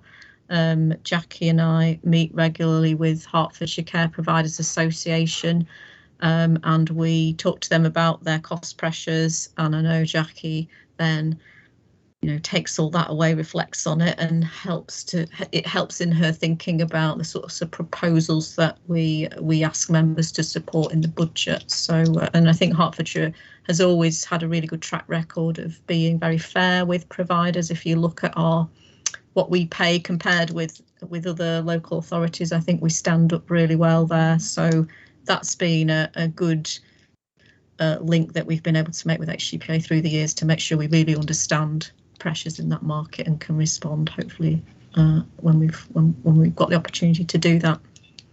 Thanks very much, Helen, and I'd like to thank everybody connected with the winter plan, because again it's a major task, and I think everybody's done a fantastic job on it. Thanks very much. Thanks, Chair. You're on mute, Chair. There's noise in the background. I see no further hands up. There's just one thing I'd like to add to this that's really positive. Last week, I visited an LD resident, and two of our domiciliary care workers were there, delivered the message about the bonus retention.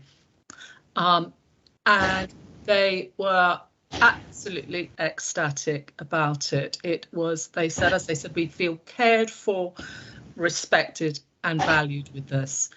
And it really, really went down well. It went down so well that the BBC caught up with me afterwards regarding it.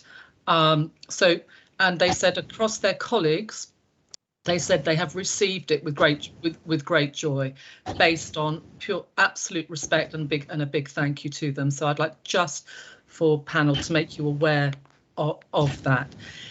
We're going to move on to the next item, and thank you everyone that presented, and again thank you so much for your time. Our next item is on the agenda.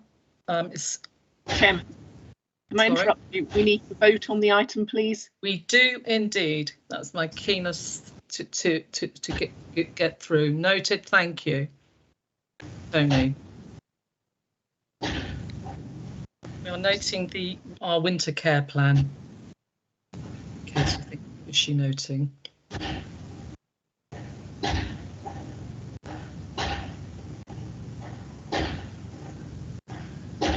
Yeah, is a possibility of a 5-minute break between now and the next item?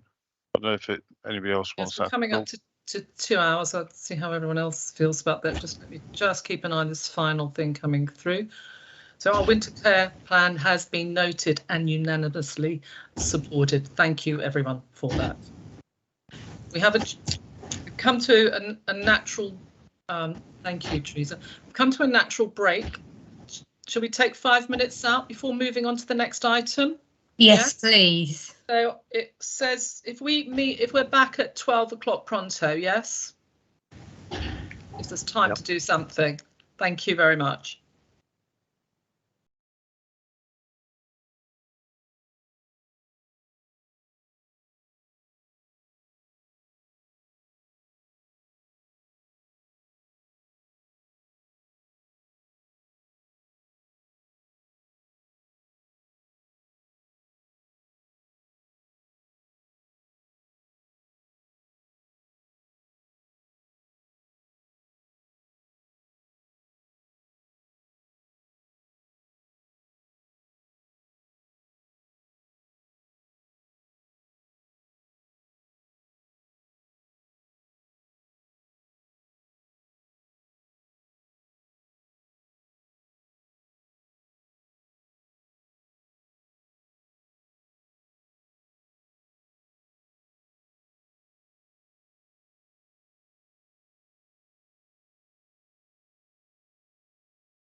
Is Teresa here? Sorry, I had my microphone turned off. We can't actually tell unless everybody appears on screen or we have a quick roll call, because they can have just left their seat, not switched anything off. So might be just worth checking. Do we have Calvin? Yes, we have Calvin. Colette. Do we have Colette? Yep, Colette's definitely here. I'm here. We've got Fiona. Yeah. We have Helen. Yes. Leslie. Have Leslie? Yes, I saw Leslie.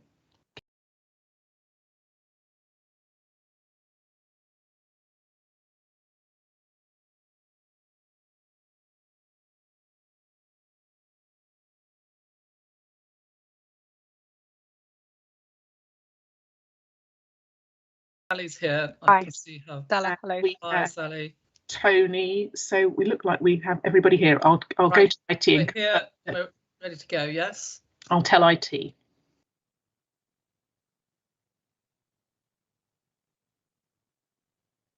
We're live, Chairman. Okay, thank you. Welcome back, everyone, after the break, and thank you for this morning. We're now going to introduce our next item, number 5, which is a report, unusual at this particular panel, to a motion 11B from our County Council the 19th of October this year. Sally Symington, who proposed the motion, is going to speak to us, and on a 3-minute clock, Sally. It's the rules, and whenever you're ready to start, please address us. Thank you very much, and thank you, Sally, for being here as well. Can't hear.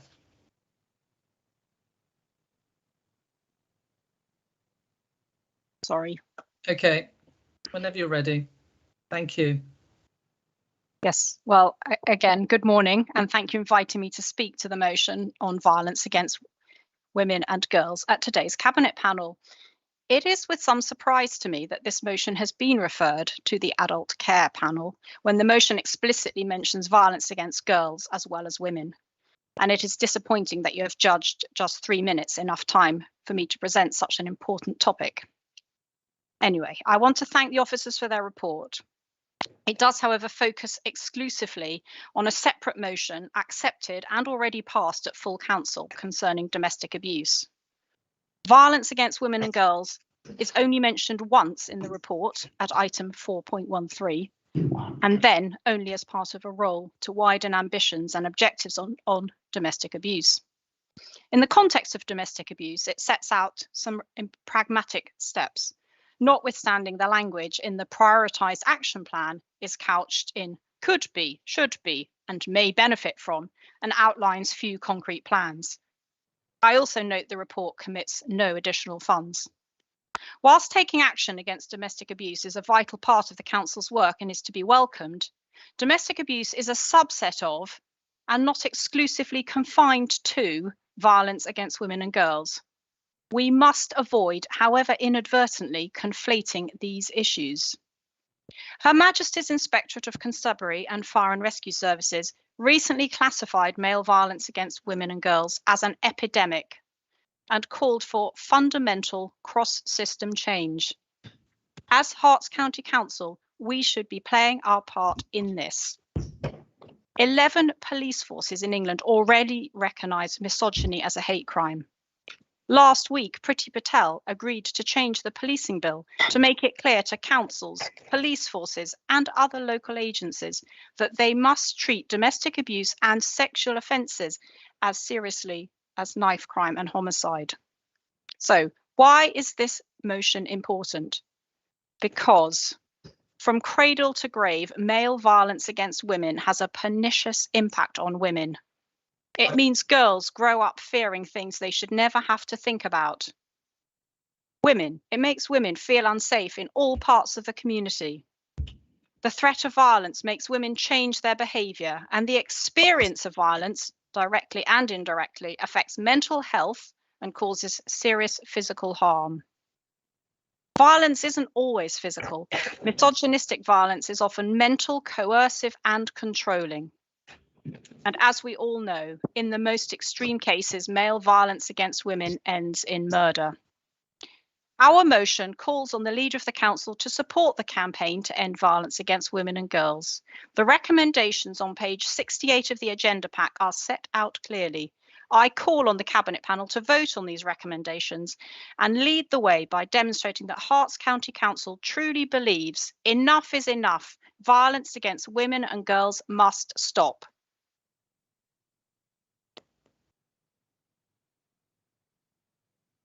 Thank you. That was my 3 minutes. Thank you. Thank you, Sally. And thank you, Teresa.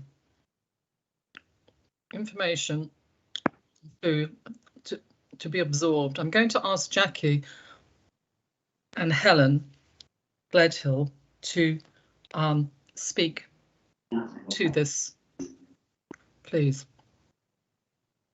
No problem. Do you want me to go first with my presentation, or Chair? I'll just introduce it, Helen, and then yeah. And then you can go. So in terms of the panel report, Sally, in terms of the response that you've highlighted in terms of it on page that starts on page 68 of the pack. That panel report provides an overview of and an update on the work that we are doing along with partners to respond to violence against women and girls and domestic abuse. And the presentation that Helen's about to give will give some more details in terms of the specifics in terms of both of those areas. For information, the response to violence against women and girls within Hertfordshire County Council crosses 3 departments, and so actually covers both adult care services, children's services and community protection. And so Sally, note your surprise, and I think in terms of responding to that, we will respond through the presentation that Helen's about to give in terms of that cross-cutting. We are considering in terms of the coordination of this across those 3 departments, how we respond to that, make sure that we've got a good coordination, and considering how we do that across the departments at the moment, thinking about because domestic abuse has a partnership board and is focused on through the Executive Domestic Abuse Board, which is a partnership run board. So Helen's now going to provide you with a summary of the key aspects of the report and focusing particularly, as you said, about the violence on women against women and girls aspect. Thanks very much, Jackie. Good afternoon, everybody. I just have a few slides to sort of focus on the key points of the report, but also to really pick up on a number of those key points that you've just addressed, Councillor Symington, at the start.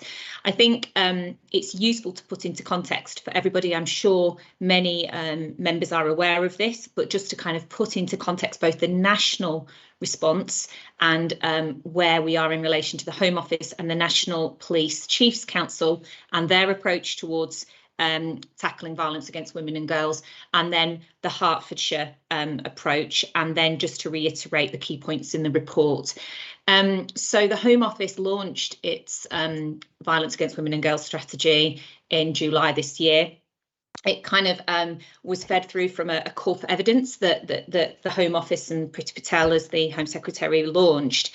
And really the 3 key areas to surmise that they've kind of highlighted there are the support for victims in relation to all crimes that fall under that. As you say, the violence against women and girls, of which domestic abuse is one element.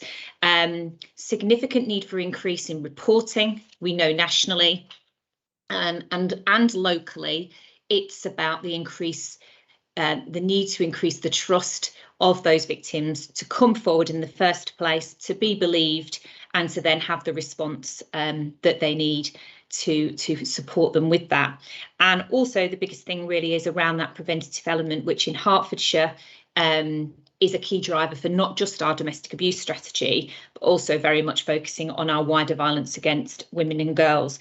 And I think one of the key things here is that runs throughout national and local strategies is understanding what we mean by violence against women and girls, which is exactly what you've just highlighted there.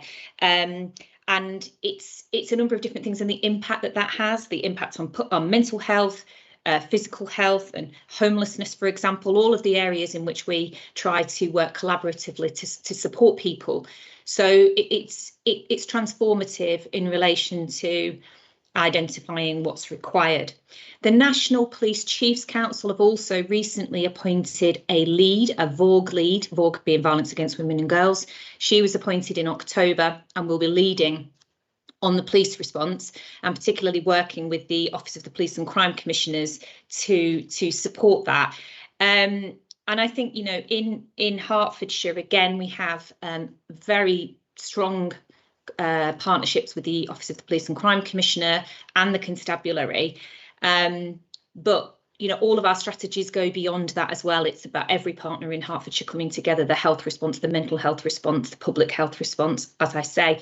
But we fully recognise that violence against women and girls includes female genital mutilation, stalking, rape and sexual violence, harassment, and now, of course, the growing issue of online abuse, which, you know, really does have a significant impact.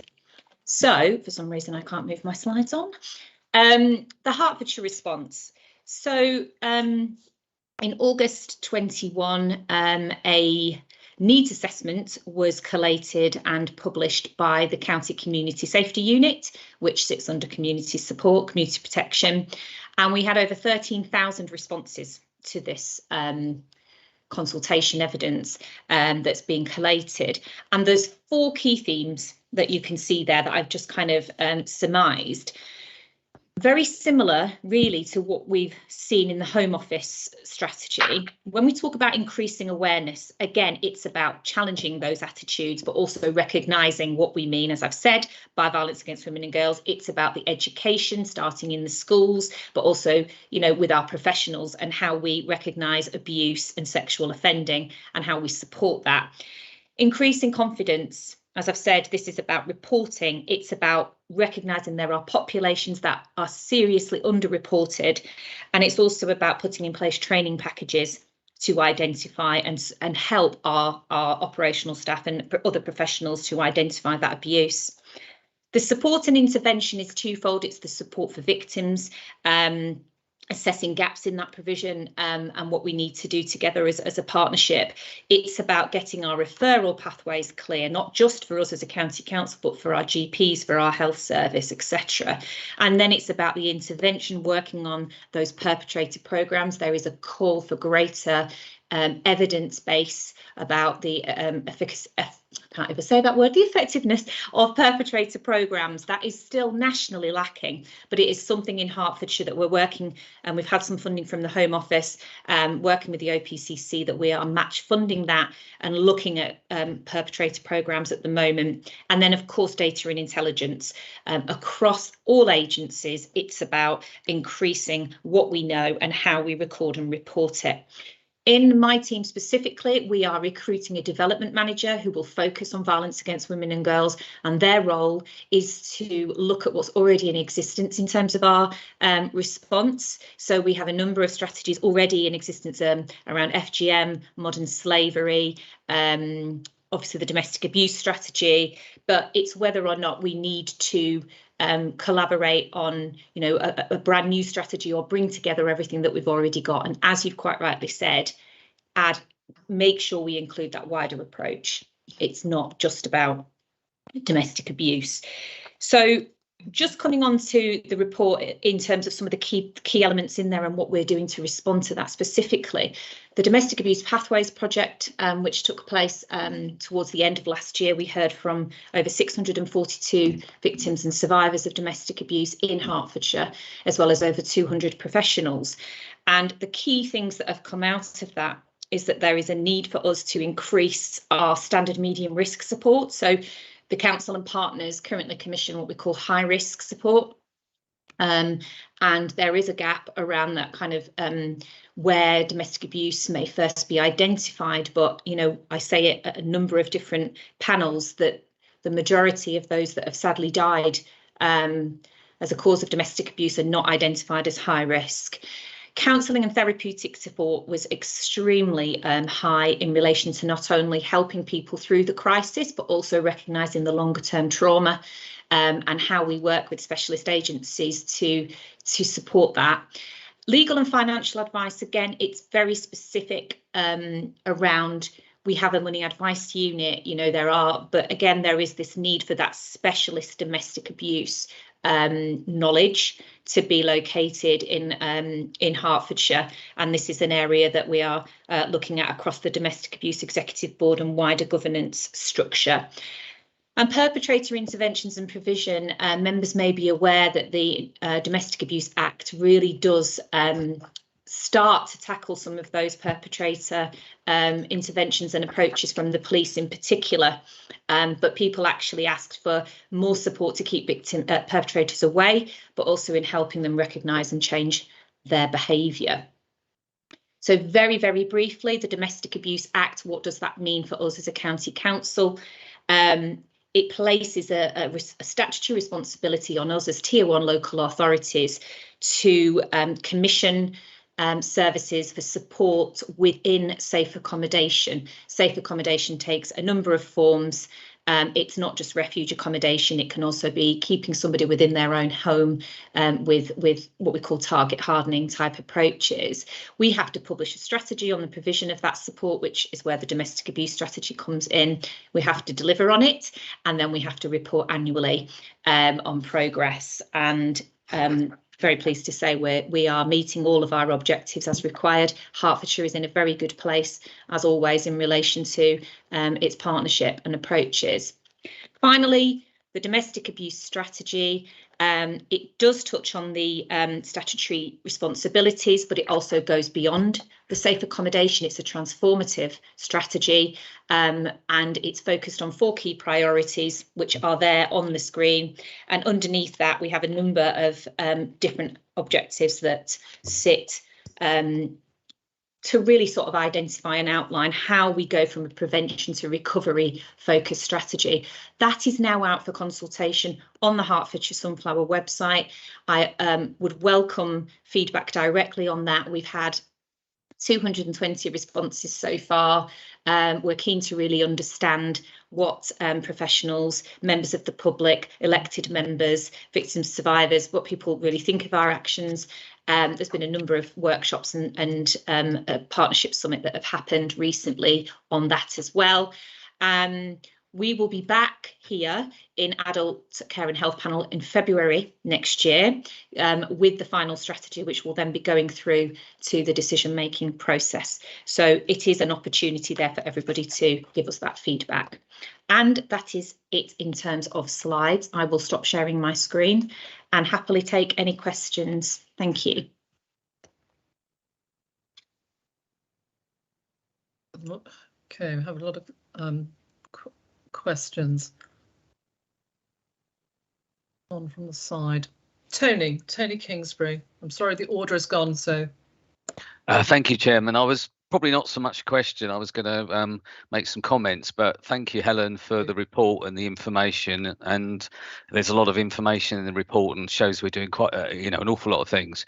I think obviously this is a really important issue, and we probably agree with much of what Councillor Symington says. I thought I'd speak because I presented the motion at full council on the domestic abuse, which is mentioned in the report and related to what we're talking about on here. And I was pleased that after we had quite a debate on that with some quite personal things from councillors as well, and got support from everywhere. And it was focused on domestic abuse, but it did also mention violence to women and girls in that motion as well. And I know, Helen, you mentioned it, but I'm not sure how many members went to the summit that happened 10 days ago or something, but that was really, really interesting and useful, and also it showed the sort of partnership working that's happening across the county. So going back to the motion a bit, it did talk about a roundtable discussion taking place in White Ribbon Week, and we did hold that with the PCC and some others on the 2nd of December, and had quite a discussion about domestic abuse, but also talked about violence to women and girls as well. It was a very constructive discussion, and we got commitments to look at additional funding and also to look at more long-term funding, which is beneficial in planning some of these things as well. So just on that motion that I presented, I think it's been quite useful, and we talked some of that through already. So that's all I'll say for now. Thank you very much. Cheers. Thank you, Tony, for those words, very relevant words, and it also indicates sort of the seriousness of this situation. Fiona, I'm going to ask your good self to ask your question or comment. Thank you, Chairman. On page 72 of the reports pack, that's the draft Domestic Abuse Act 2021, going down to item 4.11, the draft Domestic Abuse Partnership Strategy 2022 to 2025, with the four aims. The first one being to act before harm. Then what work are we currently doing, and what work will we be doing under the new strategy with drug and alcohol services?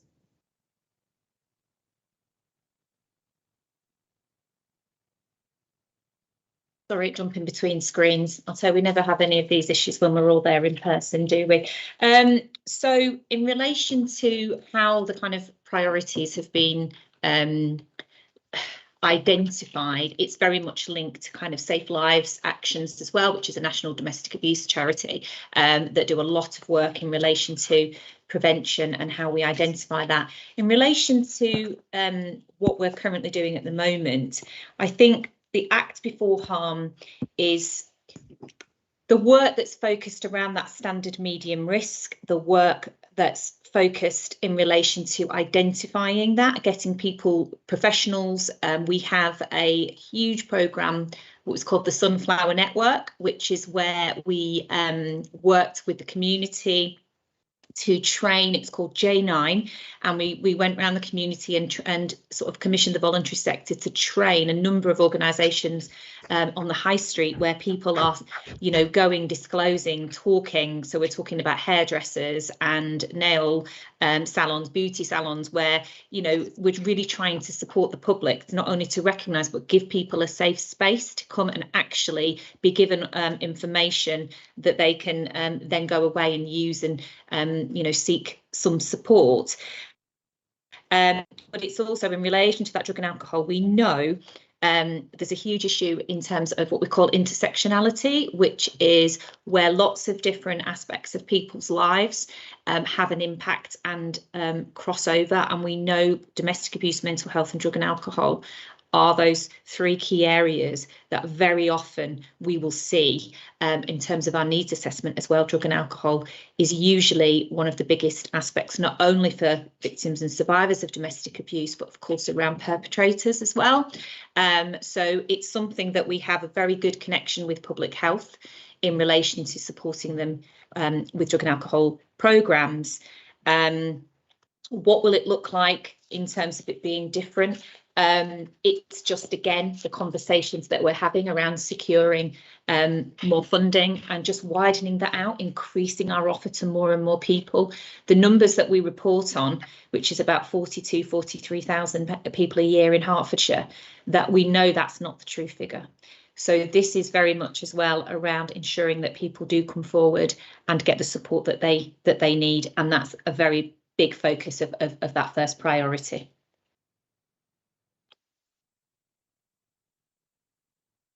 Fiona, your hand remains up. Not anymore. Okay. Not anymore. Helen Campbell. Thank you, Chair. Thank you very much indeed. That you seconded this motion as well. Yes, I did, and I was pleased to do so. And thank you to Helen. There are a lot of Helens on this call this morning. Hello, Helen Gledhill. Thank you very much indeed for your the report, Helen, and also the presentation you just done now. I want to make this quite clear at the outset, because my comments are not intended at all to detract in any way whatsoever from the very, very valuable and very important work that your team does on domestic violence, not in the slightest. But just to reiterate some of what Councillor Symington said, I'm a new councillor to the county, so I'm still learning about process, but I was also pretty perplexed to see this motion referred by the full council to a panel. I don't know whether that's happened before in a similar circumstance. I don't know why it wasn't debated at full council. I feel very strongly that it should have been debated at full council. It's such an important topic, and that has been acknowledged several times by a number of people, officers and members this morning. It's so important because I hear over and over and over again, and I think we all see and hear this, the victims being blamed, the victims, and it doesn't matter whether we're talking about domestic violence or violence on the street and aggression on public transport, in a nightclub, in a pub, just women and girls going about their business. It makes no difference. There is so much focus on the victim all of the time, and it's either the victim should have changed their behaviour, they should have changed their route home, they should have changed their mode of transport, they should have changed their shoes, they should have held their keys in their knuckles. I used to do that when I was a student. I can't believe I did, but I did, and I know that girls do now. My daughter does. She's 18. That's why this is so important, and that does. The reason why I'm pushing on this is because I do feel that the fact that this was referred to a panel has, for me, it's eclipsed the spirit of the motion and the importance of the motion, and to me that has done quite a disservice. And again, Helen, this is not about your report and the work that the domestic violence team does. It is purely about the process that has resulted in the motion that was incredibly important, should have been debated at full council, for some reason wasn't, I feel has now been eclipsed, and the issues within it have been eclipsed. I would like this panel to give really serious consideration to the points that were in the motion. The request for a royal commission, to me, that is absolutely key here. Prevention is the key. Prevention was mentioned in your presentation, Helen. I would like to see it first and foremost, because prevention is holistic. This is all about men. It's not about women and girls and their behaviour and their choices. It is about men and their choices and their behaviour. And I'd like to see this council leading on conversations with boys and young men in their communities, in schools, starting those conversations, talking to them about what appropriate behaviour and appropriate conversations with women and girls actually look like, because I think that is what is missing. Again, not missing from your report, because I wouldn't expect to see that in there, but missing the society generally. So I hope that this panel will look very, very deeply at the original motion and at the requests in there. Thank you. Chair, is it okay if I just do a very quick response to that? It just in relation to one aspect there. We, as a county council, achieved white ribbon status and accreditation a number of years ago, which really focuses on exactly what you've just highlighted in relation to conversations with boys and men, and how we as a council, as a partnership, take responsibility and what we call the pledge towards doing that.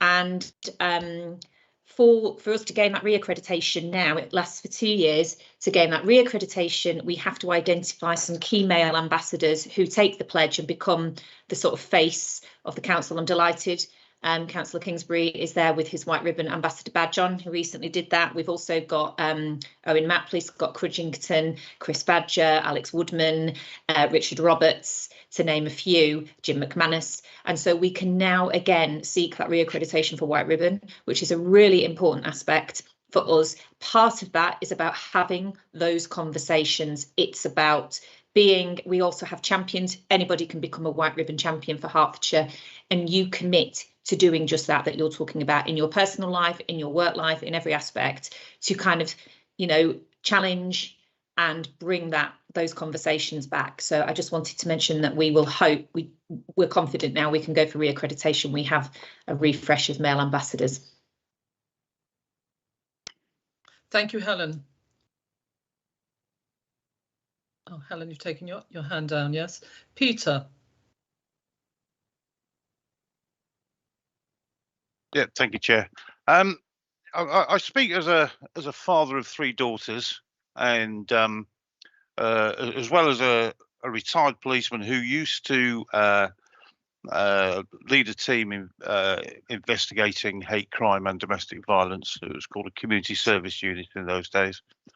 And also having reviewed the vetting process within the Met Police following the Sower murders, and if people remember Holly Wells and Jessica Chapman, two young girls who were killed in Soham, that resulted in the Bishard report. First of all, sort of agree with Helen. There's a phrase that Helen used. That was Helen Campbell, out of all the Helens. The behaviour of men generally. Yes, unfortunately, that is often the case. The behaviour of men generally, in all sorts of ways, is rather left wanting. And also, don't forget, obviously, the vast majority of violence on the streets of Britain is male against male, but that's not to detract from this. I don't have a problem with domestic violence and violence against women and girls being reviewed together or being involved in the same strategy.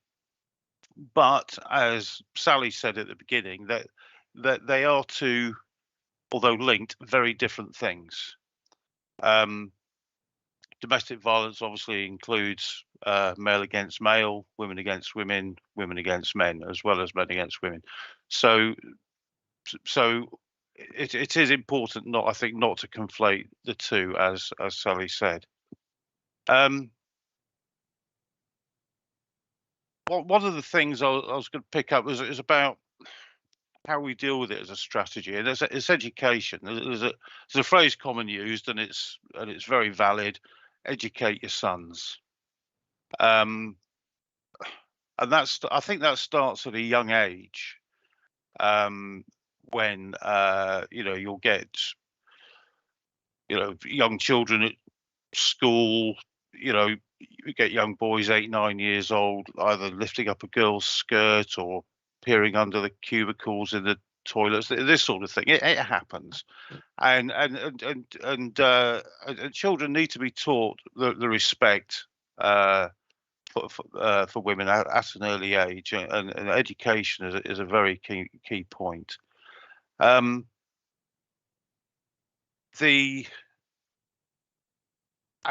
seen it terribly over the years. You'll get a rape trial, and a judge would have criticised what a woman was wearing or something like that, and really, a woman should be able to wear what she likes, where she likes, and when she likes, without being in fear. One of the things that point 2.1, it mentions about vetting and reviewing the vetting processes.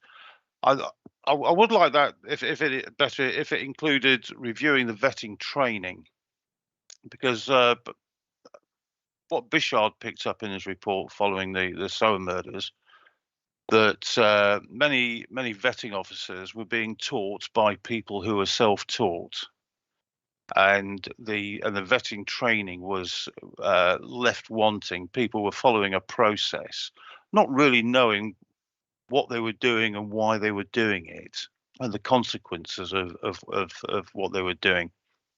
So vetting, the training of vetting officers is, I think, as important as a review of the process. And quite often from that, it's not just the process, it's the decision making, because you can have a good a process in place as you possibly could, but then you've got the rationale of the decision making, whether it's thinking, oh, that was a long time ago, or people change, or this sort of stuff, and you used to find that people would sort of be accused previously of a sexual offence, and because it was sort of 10 years ago and it was unsubstantiated, they would get through the vetting process.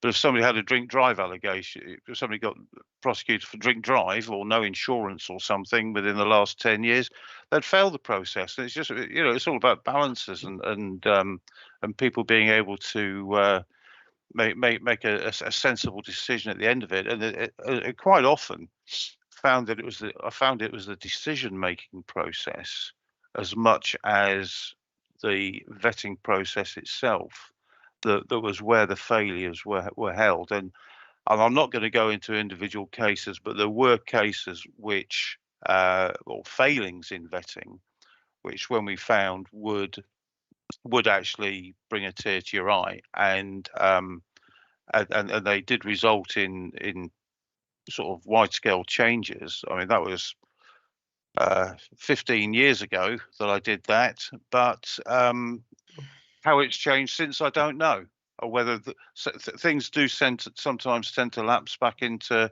old ways rather than sort of improvements lasting forever. So, Peter, what recommendations would you now make? I would recommend that it says to ask what steps they're taking to review safeguarding and vetting procedures and misconduct processes, to review safeguarding and vetting training and procedures. I think the vetting officers need training. They need to know what they're doing and why they're doing it. Vetting officers used to think, when I reviewed it before, that they were part of the recruitment process. No, they're not. They're actually there to stop people being recruited who shouldn't be, who got past the recruitment process. So it needs to include the vetting and training procedures, but also I think somewhere we've got to include there more about education, and where that would go in exactly, I don't know. But I mean, I think that education in Pacific. Educating young boys and men to respect women and girls. Yeah, I mean that specific bit. Sorry, but that would be in the white ribbon. That is the key element of the white ribbon accreditation in relation to that sort of education. But also, having spoken to Jo Fisher, the Director of Children's Services, this morning as part of the Domestic Abuse Executive Board, it is that recognition around the education. She's fully, totally agrees in relation to how schools play such a significant part of that, but we also do, as you say, as fathers, as mothers, as it's an important aspect. So, and then in terms of the vetting, I think that is definitely something that we can address with the police, and how we have very strong relationships with the Safeguarding Command in Hertfordshire, and how they work with their specifically and their domestic abuse unit, but also just in terms of that vetting, that is something that I'm happy to pick up. Because I think the other thing to note is that sort of vetting is it's now sort of a national policy. National policies, by their very nature, tend to be rather woolly. So what you get is, I mean, if you get a vetting process, for example, you'll get a cohort at this end who, no, not in a million years, they're not coming in. You'll have a group at that end, yeah, absolutely no problem whatsoever. And then you've got this grey area. And it's how you deal with that grey area.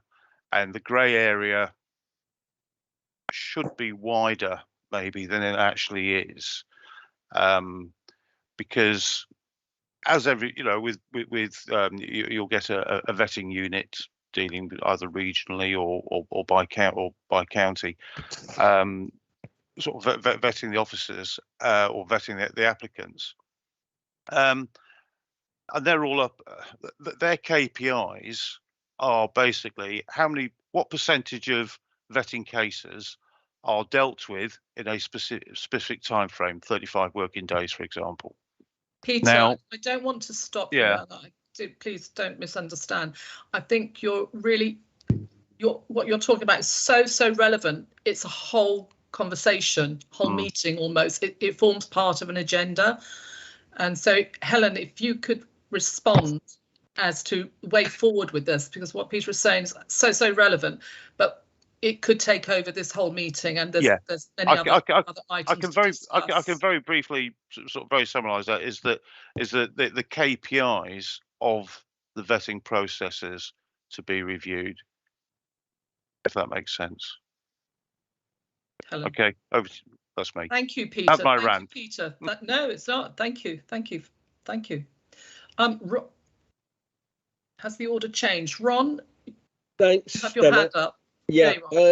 First of all, as a campaigner against domestic abuse for a great number of years, as some of people here may know, and as the current chair of the Decorum Domestic Abuse Forum, I'd like to express my appreciation of all the work that Helen and her team has done, and just to remind her that in Decorum, up until COVID, we've been running schools programs for some years, which have educated thousands of young people. I've been trying to get people to extend that across the county, but unfortunately money has always stopped us.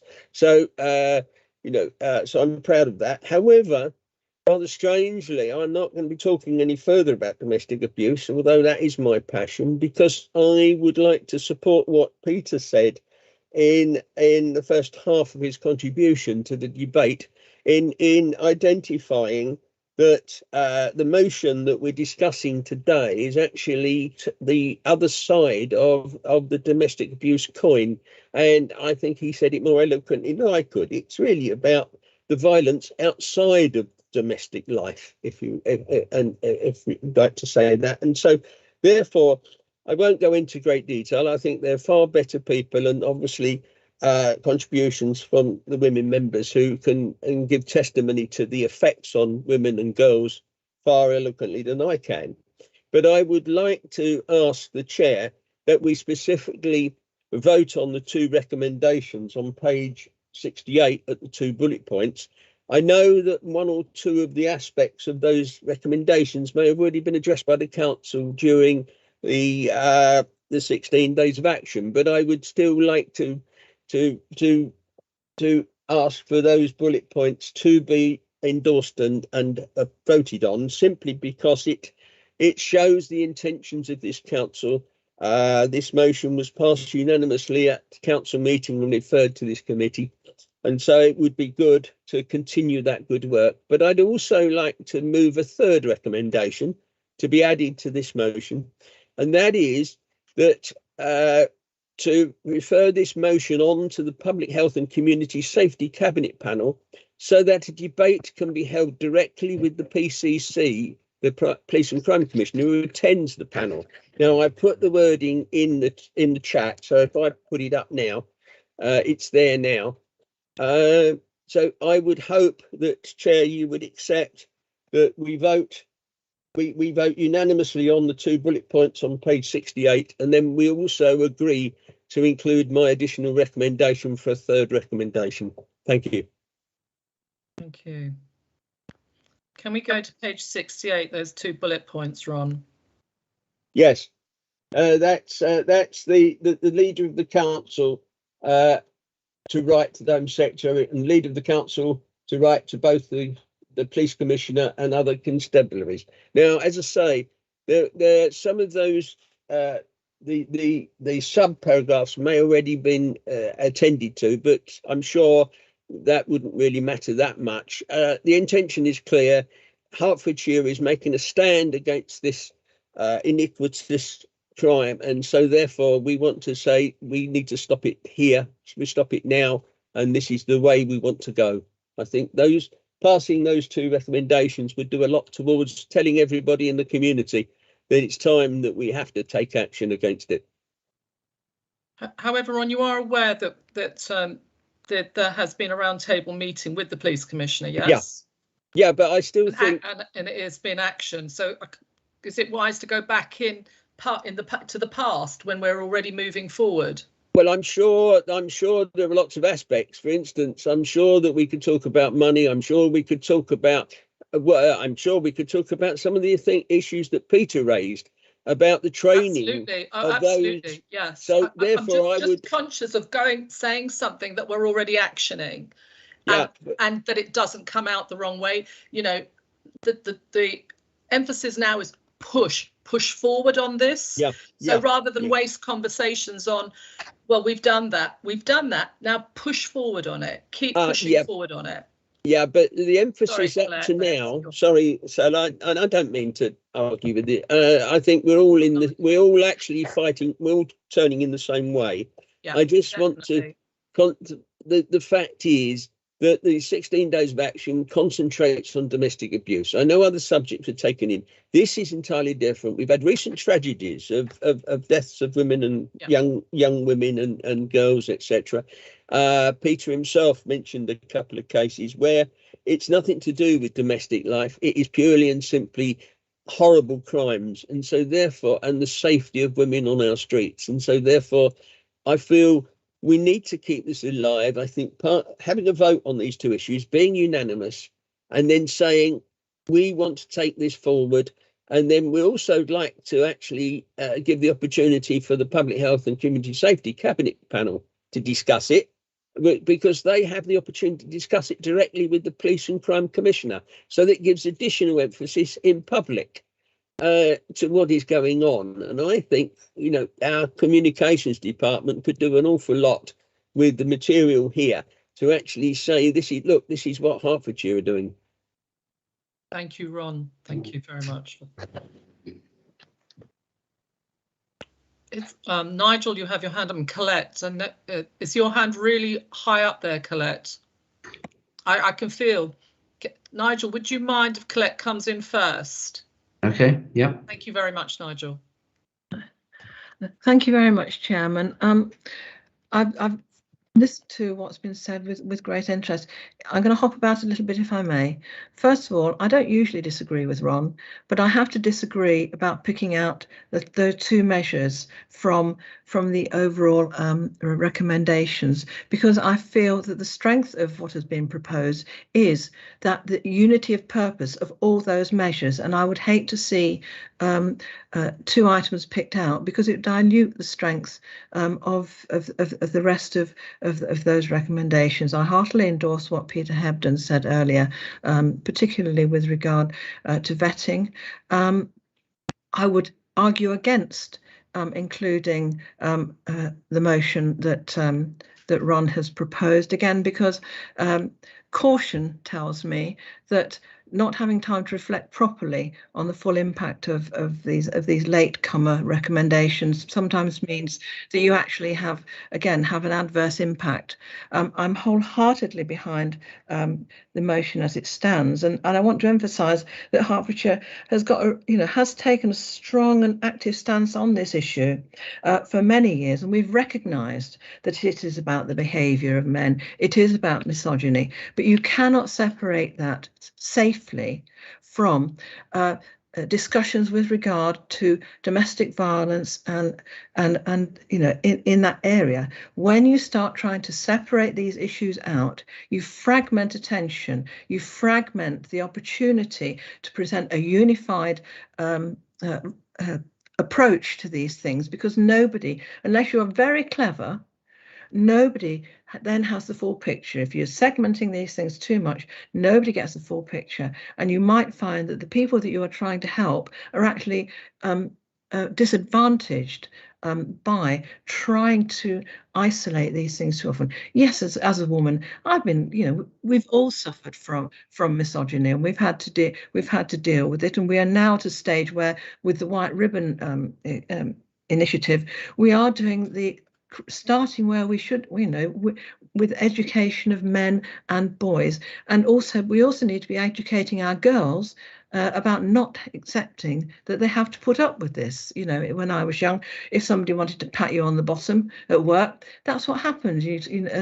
But luckily, women do not have to put up with that now, and we need to give them the strength to do that. And I think that the proposals that we have before us, both the existing policies of this council and the highlighting of this issue at this time, are what we should be concentrating on and taking forward. And don't forget, the council is uniquely placed to help deal with this, because we do run the children's services, we do run education, we are involved with public protection, we do have the ear of the police commissioner, and we need to make sure we keep that focus so that we enable the work that we do to remain strong and not diluted, because we are trying with the very best possible motives to pursue individual strands of what is a I'm just trying. It's a garment, if you like, and once you start to pick one bit because you think that seam is more important or another,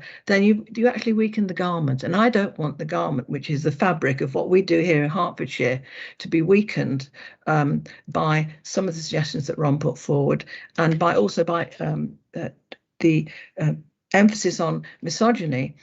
Taking away from the other valuable work that we do. I'm not going to propose any changes to the recommendations. I'm not going to make any, but those are my thoughts on the matter. And Chairman, thank you very much for allowing me to speak at that moment in time. But it was particularly because it latched onto the end of what Ron was saying. It would have, just made better sense that way. Thank you. Thank you. Don't need to thank me at all. Nigel, I'm going to thank you, Nigel, for letting Colette go first, but you. That's fine. Yeah, I don't mind that. Nigel, please. Okay. Can I just thank the report? Can I thank Councillor Symington and Councillor Campbell, obviously, for bringing it to full council, and thanks for their report. And obviously, as I and the Labour Group fully support everything they put forward. And I just wanted to pick up a couple of things, and also obviously thanks Colin Gledhill for all the work she does and the replies here. And can I just refer back to, I mean, there's lots of things I could do, but I'm not going to go into all that. And certainly a lot of the women who've spoken here and my colleagues could speak better than me on it.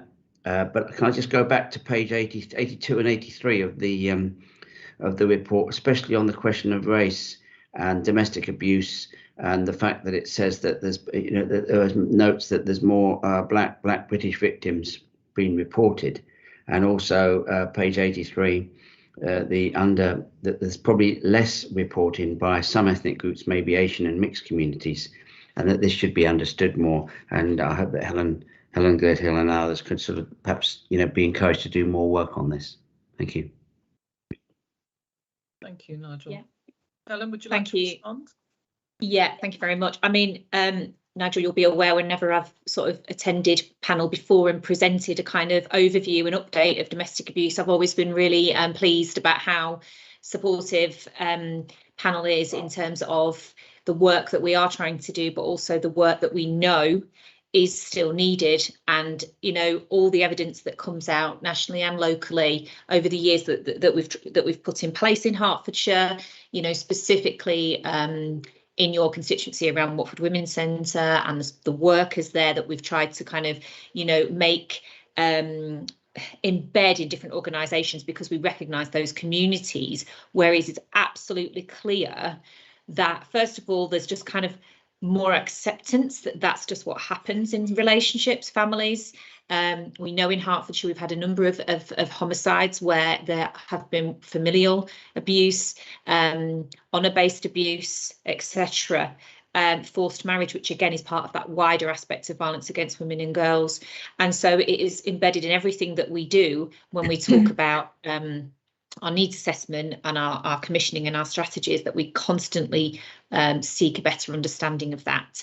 The strategy itself, the domestic abuse strategy, as I've said, focuses on that as a key issue around any aspect of somebody's identity that has an impact on how they either, seek that support, identify the need in the first place, seek that support, but also how it's responded to.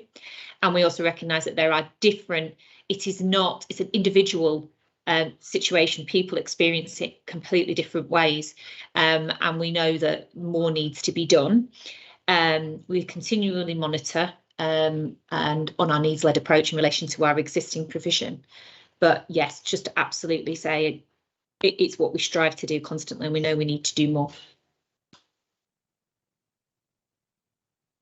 Thank you, Helen. Helen, Nigel, hand still up? Okay, Helen Campbell. Thank you, Chair. We're running out of time, I think. Can I reiterate and concur with what Councillor Tyndall said? Can we have a vote on the recommendations in the motion? Can this panel do that, please? Councillor Tyndall. Can you hear me, Chair? Yes. Can we have a vote on the recommendations in the motion? But it's when We're dealing with a report, a total report, so it's very hard just to isolate the motion, because the motion has come through, has been included in the report. However, Yes, I understand, I believe I understand, Helen, what you're saying. That is not to take away from the motion itself, but I think, to be honest, to make it more powerful, that it becomes part of the report. And it's not isolated as a motion, it becomes part of an overall report. It's that's the intention of the report that was brought to this cabinet. It wasn't brought as a single motion. Could I ask for a point of clarification, please, Stella? Of course, Ron. Right. The recommendation at the end of the report is that the report be noted. Yes. Now, it's the emphasis on the report. And so that would, I would take that as saying that notes that the council has agreed that the leader of council is to write to the Home Secretary and do all the other things mentioned in the earlier bullet points. So if the recommendation this panel takes is that the panel notes the content of the report and the actions to be taken by the leader of the council, I think my colleagues would be happy with that, because it then achieves the objective, because all the actions in the motion will then be enacted.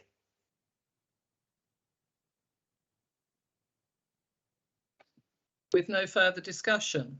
Well, we can still have a discussion because it's a very important subject. What I'm saying is that we wanted. I'm going to take you back to what Colette said. And I need to keep well, sharing I'm enclosing everything, you see. If we actually say, and that is, I'm not sure, Ron, that you want it fragmented. No, I'm not. I'm now saying that if we look at the recommendation and the Royal Commission, and that it starts to divide it into pieces. And I think if we collect it and keep it tight together, overall, it will have more power. Well, that's why I'm saying if we actually look at the recommendation at 3.1 on page 70, which is the recommendation to the whole paper, and if we say that this panel notes the content of the report and the actions to be taken by the council, that then gives force that everything in the paper actually takes place, which includes the leader of the council writing to all the people as we rest, and also all the actions on domestic abuse. So in actual fact, we achieved the objective very easily. I know what you say at the just about 3 words at the end. Yeah. Chair, could I just, thank you. I think having, been the author of the report, it's important that I note that the recommendation was intended to note the content of what we are doing in response to the motion, both the motion that Tony has put forward in particular, but also in relation to the first motion. I've addressed what as a council we are doing in relation to violence against women and girls, how we fully accept that we need to address it wider than domestic abuse, and also the work we're doing around bringing in a post specifically to look at that. With respect, my recommendation was not to endorse all of the recommendations in the first motion. Sorry, Ron, I just want to be clear, because I'm the author of that report, what that recommendation was meant. So that's I just wanted to ensure that was noted. Thank you. In which case, Stella, I'd be grateful if we could have a vote on my simple proposal to act, notwithstanding what Helen just said, because she said that she didn't actually address the first motion. So therefore, I'm addressing the first motion by adding, and I'm also addressing Colette's objection to my earlier recommendation by turning around and saying that if we just add those few words to the end of the recommendation, that the panel notes the content of this report and the actions arising from it, that then means that would include the requirement of the leader of the council to actually do what the first motion mentions. And so I'd be happy to just accept that. I hope that the proposal of the motion. I feel you're pushing the motion, but not the report. I'm pushing and you're both. Fragmenting it. No, and it is presented as a total report. Yeah. Helen Gledhill has just spoken to that. Yeah. So it's very, very hard to pick a sentence out of it only when it's a total report. And I think we will honestly believe, Ron, we will be stronger sticking together with this and moving forward than going off on tangents and waiting for answers to come back. Really it's only just part of it. I will keep my place as chair here. Yeah. No, I'm suggesting that we accept the whole report and we do everything in Helen's half of it, but we also add in the half that Helen didn't comment on. So I'm actually recomposing the two halves into one again.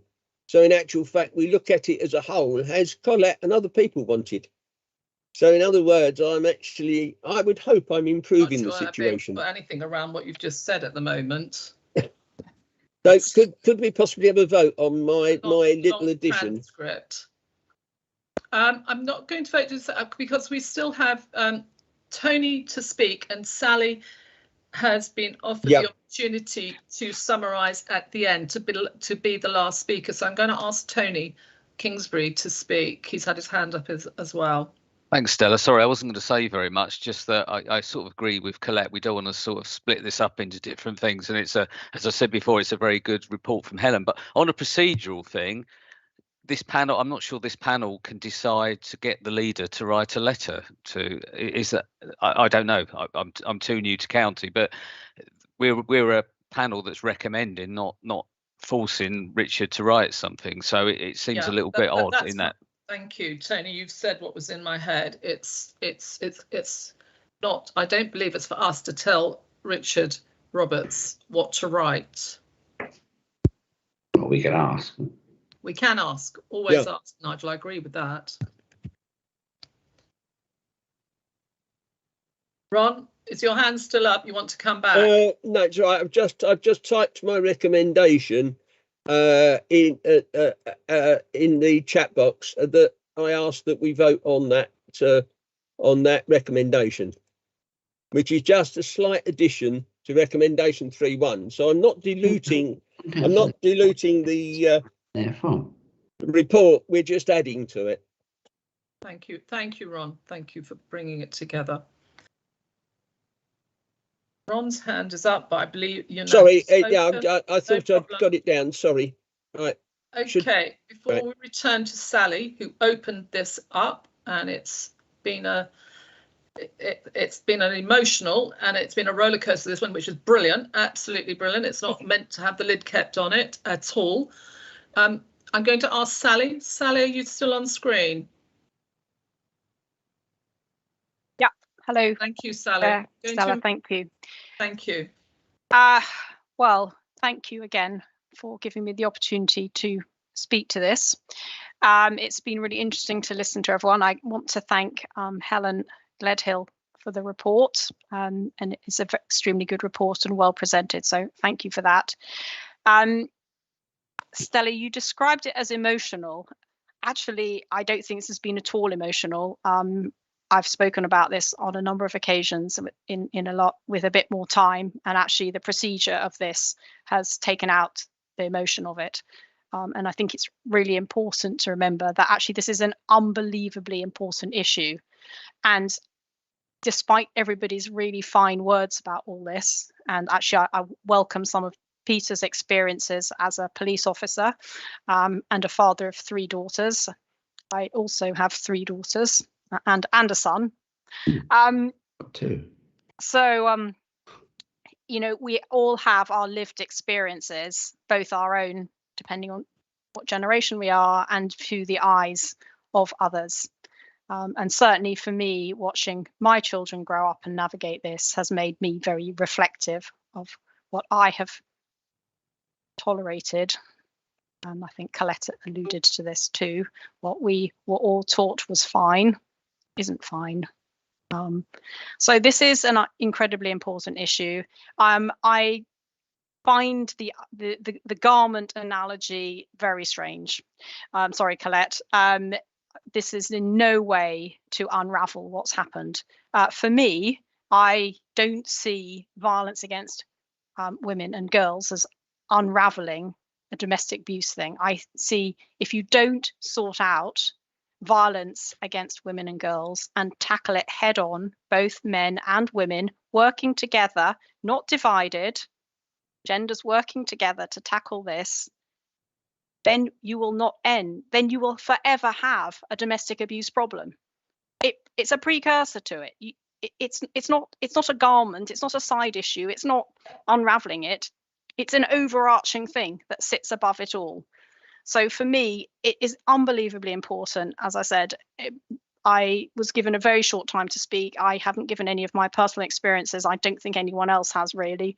In fact, they haven't. And maybe that's to the good, but it has ended up as a very procedurally driven debate. And that is a shame because it detracts from the importance of it. I don't see the report as tackling what I hoped it to tackle. But then, Helen, you had an impossible task because all the motion did was ask the leader to lead on this issue, to show that Herts County Council cared and that it's important. And Herts County Council is not the only local authority that's dragging its feet. I know that because I've heard from Safe Lives that this is an issue all across the country. So we have the public are really keen to address it. And actually, as I said, even the Home Secretary, Priti Patel, is on board with making issues about this. We need to demonstrate as Herts County Council that we take this seriously. And that is why my colleague Ron and others are trying to pull the bits out to make sure that they are focused on. And my other colleague, Helen, rightly said, this is the wrong place for it. And as I said, Helen Gledhill, you had an impossible task because you couldn't address what we asked. What you've done is brilliant, and the domestic abuse work is fantastic. I really commend you. But what I wanted in proposing this motion is to see Herts County Council at the forefront of this, leading on this really, really important issue. Violence against women and girls is front and foremost of what's going on in our society, and that's what I'm asking for.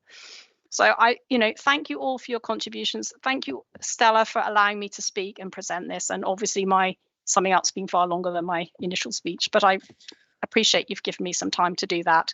Thank you, Sally. We, as a council, we need to find a way to prioritise this. I understand we've got into a procedural what have you, and I'm not part of that because I'm not on this panel. But please, let's find a way through this, and we need to work together, not just across gender, but across party. It's too important an issue, and it's also across generation. It's across all those things, and we need to work together on it. So thank you again, and I'll have to leave you to I will sit on the call, but I'll leave you to your votes. Thank you, Sally. And as you said, this is to take this seriously. I think the fact that we're here discussing it today, procedural matters are there, but everyone that is on this panel has taken this, as you said, as you wanted, very seriously. It's not a party, it's a cross-party effort. It has to remain a cross-party effort going forward. There's not things to score on it if it goes there or if it goes there. It has to be brought together and work together. And I take your point on emotion, but it is an emotional subject. People brought in their children. You brought in your children. That it does hit the heart to everyone. I think it'd be very hard for me to say that there's no emotion on this, that I could just work with this subject and have no emotion. I didn't think that was called for to be said. But we're now going to take it forward. Yes. Panel, we are asked to note this report, but Ron, I need to take advice as to what is to be included. I did take advice from Teresa. Yep, happy for that. Yep. But I do believe it's within your gift, Stella. Chair, can I just ask a question, please? So, if we vote to note the report, what happens then? We continue. We continue.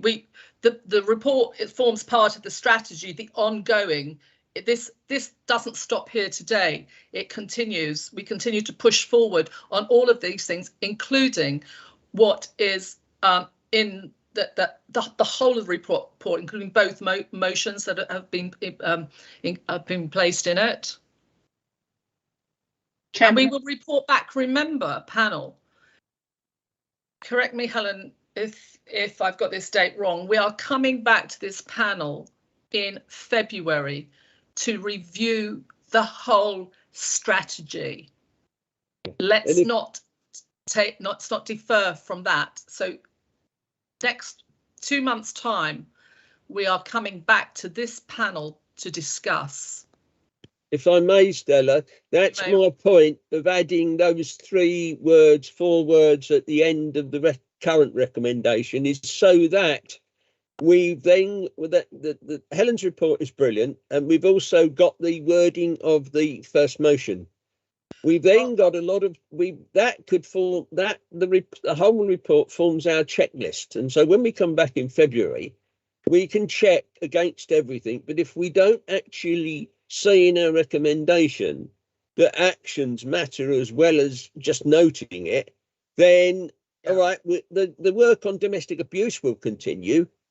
But what will happen to the general violence in the streets? And that's the key point that Sally was making all the way through. And so I would ask that we have a vote on my request that the motion contains the 3 or 4 words that I put at the end of my chat box. Chairman.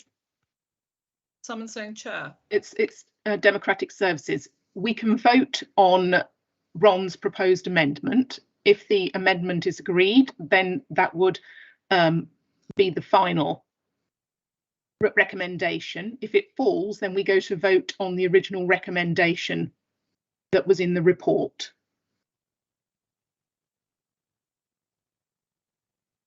Okay. And may I be cheeky? Can I ask about referring it to the community safety panel, please? Because that way, then this issue can be debated directly in front of the Police and Crime Commissioner. I see. I hear what you're saying. I would put it to you, Ron, to let the strategy come back to us in February with consideration to that.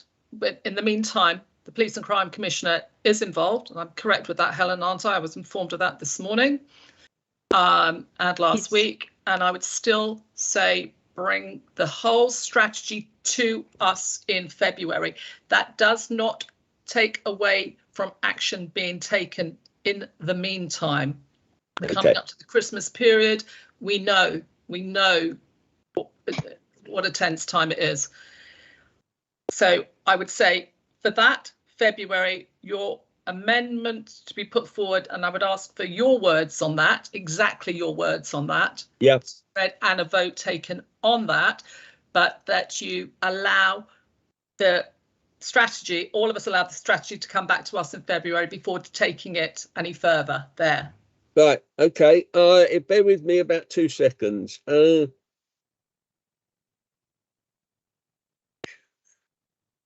In addition to reserve the right to refer to the Community Safety Cabinet Panel for discussions with the Police and Crime Commissioner. We can't. I thought we just said we wouldn't do that. Okay, all right. Well, you're giving me leave to bring it back in February, though. Yes, I'm giving you leave. Okay, all right, all right. I want to see this report, and I want to see the action that's been taken in the meantime. Yeah, that's fine. Up to February, going forward to see where we're at in February. So, going through, if my recommendation, that's what I would like to see. Yeah, so if my recommendation could be accepted by everybody, and then we've got the word actions in the recommendation, and then we can all come back in February and then really see what has happened in the next in the 3 months. Yeah, remember, this is an ongoing situation. Nothing will be solved by February. It's every day. It's every day. It's 24/7, this subject. Thanks, It's not Stella. just So put in as I one say, place. if my five words are added, then I'm happy. And we'll come back in February. What? Where are we with those words now? They're on the chat box. Oh, they're on the chat box. I've just put them in again, Chairman. Thank you, because they weren't on the chat box when I looked up, so I was waiting for them to be. The content and the actions. Yeah, fine. It's fine. All I'm asking is that what's in the report is acted upon. Recommendation 3.1 to read the panel note the content of the report and the actions arising therefrom. We got there. Lovely. Okay. We got there. Yep. Can we collect now? hand is up? And the mic. Thank you, Chairman. Chairman, I want to vote that the panel note the content of the report, but I'm not voting in favour of the actions arising thereon. So I'm sorry, it's not a very helpful comment, but I can't vote for what Ron is suggesting. That the panel note the content of the report. Yeah. Yes, full stop. Because Ron's getting what he wants by going to the police commissioner. The recommendation in the report is already there that the leader of the council write. And as you've already pointed out, you can't make him write, but he will take note of that. And I see no need for the additional wording that Ron is recommending. And I would be very uncomfortable voting for that, and I prefer to stick with the original, which is that panel note the content of the report, full stop. Can I ask? I respect Colette, and we've worked together over the years. Can I suggest, Stella, that we take a vote on the wording I've suggested, and we'll see what the panel says?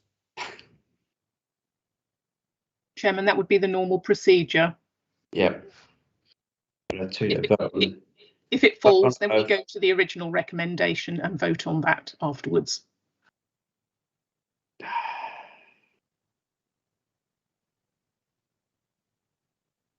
Okay.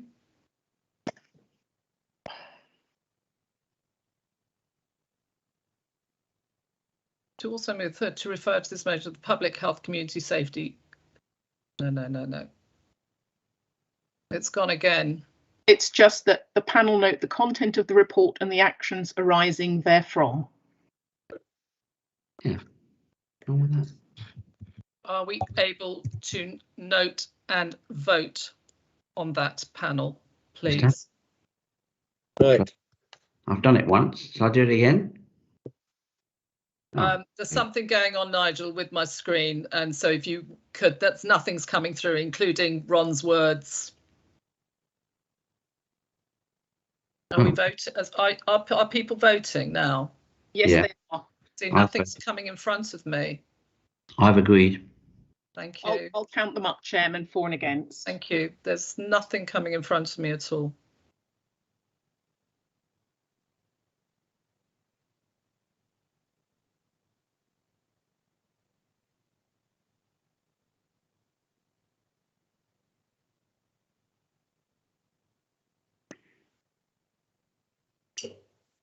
Two against. Why can I not see it?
you, panel, for your time, your energy, and your commitment, and everything that you bring to this panel. We won't be seeing, this panel will meet again in February, so I'm going to wish you all a good, healthy, take care of yourselves, look after yourselves, have a good Christmas. Thank you, Stella. Soon. Thank you, Stella. Bye.